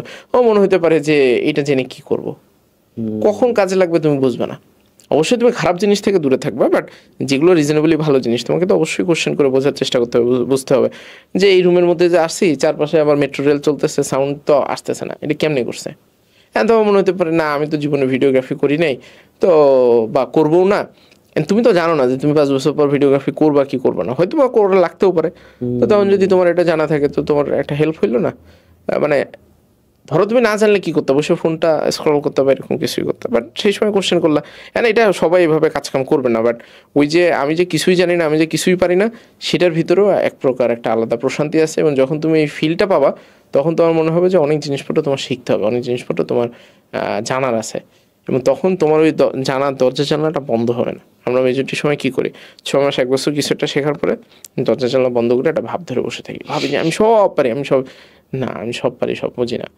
আমার জানার এই পৃথিবীতে মানে জ্ঞানের পরিধি অনেক বড়, অনেক বড়, আমাদের চিন্তা ভাবনা হচ্ছে অনেক বড়। তো আমাকে বুঝতে হবে এটাই আর কি। আর অনেক কিছু কিন্তু লিঙ্কড, হ্যাঁ, এটার সাথে একটা ইন্টারকানেক্টেড। ভিডিওগ্রাফি নলেজটা এটা হয়তো আপনি এমন ফিউচার যারা দেখছে হয়তো তাকে এমন একটা প্রজেক্ট করতে হচ্ছে যেটা এটা নিয়ে, হ্যাঁ হয়তো এই নলেজ হয়তো তার লাগবে, তার কাজে লাগবে। সবকিছু আসলে লিঙ্কড, একটার সাথে একটা লিঙ্ক। সো সামারি হইতেছে যে প্রোডাক্টিভ সবসময় থাকা তো পসিবল হয় না, মাঝে মাঝে হয়, মাঝে মাঝে হয় না। যেমন মাঝে মাঝে আমি 2-3 দিন এরকমও হয় যে একটা না হয়তো বা কাজ করি নেই, মানে ভালো লাগতেছে না বা ভালো হচ্ছে না, তো তখন একটু ব্রেক নেই, আবার কয়েকদিন একটা না অনেক লম্বা কাজ করতে থাকি। সো এটা আপস অ্যান্ড ডাউনসের মতো চলতে থাকে, বাট পারফেক্ট ওয়েতে আসলে চলে না। মানে এটার কোনো হ্যাক্স নাই, আমার কাছে কোনো শর্টকাট বা হ্যাক্স নাই। কেউ যদি জানো আমাকে কমেন্টে জানাই দিলে আমি ইনশাল্লাহ ফলো করার চেষ্টা করবো। ঠিক আছে, আর এটা মানে আল্লাহর অশেষ রহমত। মানে আমি নিজেও বুঝি না যে আমি মানে মাঝে মাঝে আমার মনে হয় যে আজকে কি যে কথা বলতে পারবো, আজকে যে স্টুডেন্টের সামনে যাব কি প্রিপারেশন নিয়ে কথা বলবো, আল্লাহর অশেষ রহমত। তারপরে কথা বলা শুরু করলে দেখা যায় যে, যেমন আমি নোয়াখালী বিজ্ঞান প্রযুক্তি বিশ্ববিদ্যালয়তে গেছিলাম গতকালকেই মনে হয় নোয়াখালীতে ছিলাম, হ্যাঁ গতকালকে। তো আমি গাড়ির ভিতরে এত মানে আমরা বগুড়া থেকে নোয়াখালী গেছি, মানে এটা খুবই লম্বা একটা জার্নি আর কি, প্রায় 8-10 ঘন্টার জার্নি। বগুড়াতেও কি ভার্সিটিতে গেছি? হ্যাঁ, ভার্সিটিতে গেছিলাম। তো বগুড়া পুনরা ইউনিভার্সিটিতে গেছিলাম। তো সেখানে আমরা ইভেন্ট শেষ করে নোয়াখালীর উদ্দেশ্যে রওনা দিচ্ছি, মাঝখানে আমরা কোনো একটা জায়গাতে স্টে করবো এরকম। তো আমি এত লম্বা ইউজুয়ালি আমি জার্নি আসলে করতে পারি না, তো অনেক জার্নি করে শরীরের মধ্যে খুবই ইরিটেশন হচ্ছিল। মানে আমি মানুষজনের সাথে বা স্টুডেন্টের সাথে কথাবার্তা বলতে আমার খুবই ভালো লাগে। আমি তো ধরো পারলে ওখানে আরও লম্বা সময় ধরে মানে কোনো একটা ইভেন্টে যে অনেক সময় যদি আমাদের টাইম শিডিউল বা গাড়ির শিডিউলের কারণে কিছু কোশ্চেন অ্যান্সার দিতে না পারি, তখন আমার খুব খারাপ লাগে। আমার খুব মানে আমি যদি কেউ ভিডিওর এই পর্যন্ত দেখে থাকে, আমি তাদের কেউ যদি এরকম দেখো যে তোমার কোশ্চেন অ্যান্সারটা দিতে পারিনি, আমি আন্তরিকভাবে দুঃখিত। আমাকে তুমি যদি মেইল করো আমি অবশ্যই রেসপন্স করার চেষ্টা করবো। আর যদি অনেকগুলো মেইল এখনও জমে আছে তবে আমি মানে কম বেশি রেসপন্স করার চেষ্টা করি আর কি। তো বিষয় হইতেছে আমি আমার টিম মেম্বারকে বলতেছিলাম যে আজকে তো এত বেশি ভালো লাগতেছে না, ম্যাক্সিমাম 10 মিনিট কিছু একটা বলে নেমে যাব, কারণ মানে আর মনে হয় পারবো না। তো আল্লাহর রহমত আমি কথা বলা শুরু করছি। কথা বলা শুরু হইলে কেন জানি মনে হয় যে আল্লাহর রহমতে মনে হয় কথা দিয়ে মানে মুখ দিয়ে অত কথা বের হয় আর কি। অত কথা যখন বের হয় 1 ঘন্টা 3 মিনিট কথা বলছি। তো 1 ঘন্টা 3 মিনিট কথা বলছি। তো আমি কথা বলা শুরু করলে আমার মনে হয় যে এই ইনফরমেশনটা যদি আমি ওদেরকে জানাইতে না পারি তাহলে মনে হয় একটা ক্ষতি হয়ে যেতে পারে। তো আমার কাছে যেহেতু ইনফরমেশনটা জানা আছে, এটা ওদেরকে ডিরেক্টলি কাজে লাগবে কি লাগবে না সেটা তো একমাত্র আল্লাহ ভালো জানে, কিন্তু আমার মাথায় যেহেতু আসছে তাহলে আমার মানে বলে দেওয়াটা আমার দায়িত্ব, আনলেস অর আনটিল এটা খুবই ক্ষতিকর একটা ইনফরমেশন। সো এইটাই আর কি, আল্লাহর রহমত, তাছাড়া আর কিছু নাই। হ্যাঁ, আজকের দিনের লাস্ট যে বিষয়টা জানতে চাই সেটা হচ্ছে আপনি তো ব্রেন স্টেশনে ছিলেন দীর্ঘদিন, তারপর প্রোগ্রামিং হিরো তো অনেক সময় ধরে আছেন, অনেক কিছুই দেখেছেন, যেহেতু অনেকগুলো লাইভ আপনি দেখেছেন যে আলহামদুলিল্লাহ আসছে, স্টুডেন্ট হিসেবে আসছে, আপনি বিভিন্ন ভার্সিটিতে যাচ্ছেন। তো যারা এই পডকাস্টটা দেখছে তাদের জন্য ওভারঅল যে আপনার ক্যারিয়ার থেকে লাইফ থেকে 3টা সাজেশন দেন, তাহলে সেই 3টা সাজেশন কি হবে? এটা খুবই জটিল কোশ্চেন। এটা তো প্রিপারেশন নিয়ে আসি নাই, কোনো কোশ্চেনেরই তো প্রিপারেশন নেই, বাট যা মাথায় আসছে সেটা বলার চেষ্টা করছি। এখন একটা হইতে পারে এরকম যে জানার কোনো শেষ নাই, শেখার কোনো বয়স নাই, এরকম একটা বিষয় হইতে পারে। যে দিন যতই যাই শিখতে হবে, জানতে হবে, বুঝতে হবে। এটা আমি বুঝতে পারছি যে একটা জায়গায় স্টাক থেকে বা ভাব ধরে বসে থেকে আসলে কোনো লাভ হবে না, কন্টিনিউয়াসলি শেখার মধ্যে থাকতে হবে। আর আরেকটা বিষয় হচ্ছে এরকম হতে পারে যে পরিশ্রম ছাড়া কোনো কিছু হবে না, মানে কঠোর পরিশ্রম করতে হবে। আমি আমাদের প্রোগ্রামিং হিরো টিম মেম্বার অনেককে দেখে আমি সিরিয়াসভাবে ইন্সপায়ার্ড হই, আমাদের স্টুডেন্টকে দেখে আমি খুব ইন্সপায়ার্ড হই, কারণ ওরা অনেক অনেক পরিশ্রম করে, মানে আমি ওদের ধারে কাছেও নাই, মানে মানে কোনো ধারে কাছে নাই। তো আমি অনেক সময় আসলে হিংসা করা তো উচিত না, মানে এটা তো খারাপ জিনিস, বাট স্টিল আমার দেখে মাঝে মাঝে মনে হয় আল্লাহ ওদের মতো যদি একটু পরিশ্রম করতে পারতাম, ওদের মতো যদি একটু করতে পারতাম, তাহলে মনে হয় ভালো হতো। সো চেষ্টা চালাই যে অনেক সময় পারি, অনেক সময় পারি না, তবে পরিশ্রম আসলে খুবই খুবই প্রয়োজন জীবনে। আমরা অনেক সময় ভাবি যে কপালের দোষ দেই, এটা সেটা দেই, বাট আমার যেটা ফান্ডামেন্টালি আমি বিশ্বাস করি, there is always 50% luck and 50% hard work, but you must be ready with your 50%। তোমার 50% নিয়ে তোমাকে রেডি থাকতে হবে, কারণ কখন উপর আল্লাহ তোমার উপর রহমত দিবে তুমি কিন্তু জানো না। আর যখন রহমত দিবে তুমি কি প্রিপারেশন নেওয়ার সুযোগ পাবা? হয়তো পাবা না। তো তার মানে তোমাকে এরকম হতে পারে যে তুমি অনেক দিন ধরে ভাবছো যে তোমার সাথে কোনো একটা কোম্পানি সিইওর সাথে দেখা হলে তুমি কি করবে, এখন তুমি জানো না কোন দিন তোমার দেখা হবে। হঠাৎ একদিন তুমি যে বাজারে বাজার করতে গেছো তার সাথে দেখা হয়ে গেছে। আমি প্রিপেয়ার ছিলাম না, আমি কিছু না, আমি তখন বলছি ভাইয়া আপনার সাথে একটা ছবি তুলতেছি, ঠিক আছে, তখন কিন্তু আর কাজের কাজ কিছু হইলো না। তো তার মানে তোমাকে তোমার জায়গাতে অবশ্যই প্রিপারেশন নিয়ে থাকতে হবে, কখন কোন ঘটনা ঘটবে এটা তো আমার তোমার কন্ট্রোলে নাই। সুতরাং আমার দিক থেকে আমার পরিশ্রমটা নিয়ে আমি সবসময় যেতে, আমি সবসময় 100% হবেও না, বাট ওইটাই মজা, মানে জিনিসটা যে 100% হবে না ওইটাই মজা। সো ওই চেষ্টাটা চালাই যেতে হবে। সব শেষে একটা জিনিস বলতে চাই, সেটা হইতেছে যে স্পিরিচুয়াল জিনিসপত্র খুবই খুবই গুরুত্বপূর্ণ। ধরো আমি লম্বা সময় ধরে নামাজ পড়ার চেষ্টা করি, মাঝে মাঝে মিস হয়ে যায়, মাঝে মাঝে হয়তো বা কন্টিনিউ হয় না, মাঝে মাঝে শয়তানের ধোঁকার মধ্যে পড়ি, বাট চেষ্টা চালাই যায়, কারণ আমার কাছে মনে হয় যে ফান্ডামেন্টালি এটা আমার বিশ্বাসের জায়গা, যে যত যাই করি, যত জ্ঞান অর্জন করি বা যাই করি, উপর আল্লাহর উপরে বিশ্বাস এবং ওই মানে আমাদের ধর্মীয় যে রীতিনীতিগুলো আছে এগুলা পালন করার যথেষ্ট প্রয়োজনীয়তা আছে, এবং সেটা পালন করলে আমরা, এবং সেই পালন করা মানে জাস্ট ফর্মালিটি হিসেবে পালন করা না, এখানেও একটা বিষয় আছে, এখানেও কিউরিয়াস হইতে হবে প্রত্যেকটা জিনিসে, মানে ডিপলি জানার চেষ্টা করতে হবে যে এটা থেকে আমার ফজিলতটা কি, এটা থেকে আমি অবশ্যই আমি নামাজ কালাম বা ধর্মীয় যা কাজ করবো সব কিছুর ভিতরেই তো ফজিলত আসবে, কিন্তু কী কারণে আসতেছে, কীভাবে আসতেছে, এই অ্যাক্টিভিটিটা আমি কেন করতেছি, সেটার পিছনে ডিপলি জানার চেষ্টা করতে হবে। যদি জানার চেষ্টা করি তখন কিন্তু মানে একটা বিষয় হচ্ছে তুমি জানো যে নামাজ পড়লে তোমার সিরিয়াস বেনিফিট হবে, অ্যান্ড তুমি যদি বিশ্বাস করে পড়তে পারো তাহলে এটা বেনিফিট কত ভালো। আর কেউ একজন ব্লাইন্ডলি ধরো পড়তেছে, সেখানেও উপরওয়ালা তাকে রহমত দিচ্ছে, কিন্তু একটা মানে মনের ভিতরে একটা আছে না, একটা মানুষ ধরো একটা দায়িত্ব পালন করতেছে কারণ সে ভাবছে যে এইটাই আমার দায়িত্বটা করতে হবে, আর একটা হচ্ছে তুমি মানে দায়িত্ব পালন করতে করতে তুমি মজা পাচ্ছ, তুমি ফিল করতে পারছো যে এইটা তো আসলে মানে একটা হ্যাপিনেস দিচ্ছে, তো তখন কিন্তু মানে জিনিসটাতে একটা আল্লাহর রহমত আছে, আবার নিজে থেকেও ভালো ফিল করতেছে, সেটা করার জন্য অনেক সময় হয়তো বা প্যারা মনে হচ্ছে না বা কষ্ট মনে হচ্ছে না। তো জিনিসটা ধরো মানে মানে আমি এটাতে পারফেক্ট না অবশ্যই, মানে ক্লোজ টু পারফেক্টের জায়গাতেও না, তো আমি ধরো বিভিন্ন সময় মানে চেষ্টা চালাই যায় আর কি, ইনশাল্লাহ কোনো না কোনো একদিন হয়তো বা ঠিকঠাক হয়ে যাবে আর কি। আরও অনেক অনেক লার্নিং আছে, যাই হোক তিনটা যেহেতু বলতে বলছো, তিনটার মধ্যে সীমাবদ্ধ থাকলাম, মনে নেই বাকি লার্নিং। তো অসংখ্য ধন্যবাদ ভাই আমাদেরকে এত কিছু আজকে শেয়ার করার জন্য, এই সময়টা দেওয়ার জন্য। তো ভাই আমাদের পডকাস্টটা শেষ করে একটা দোয়া দিয়ে, তো সেই বৈঠকের দোয়াটা দিয়ে শেষ করছি। সুবহানাকা আল্লাহুম্মা ওয়া বিহামদিকা আশহাদু আল্লা ইলাহা ইল্লা আনতা আস্তাগফিরুকা ওয়া আতুবু ইলাইক।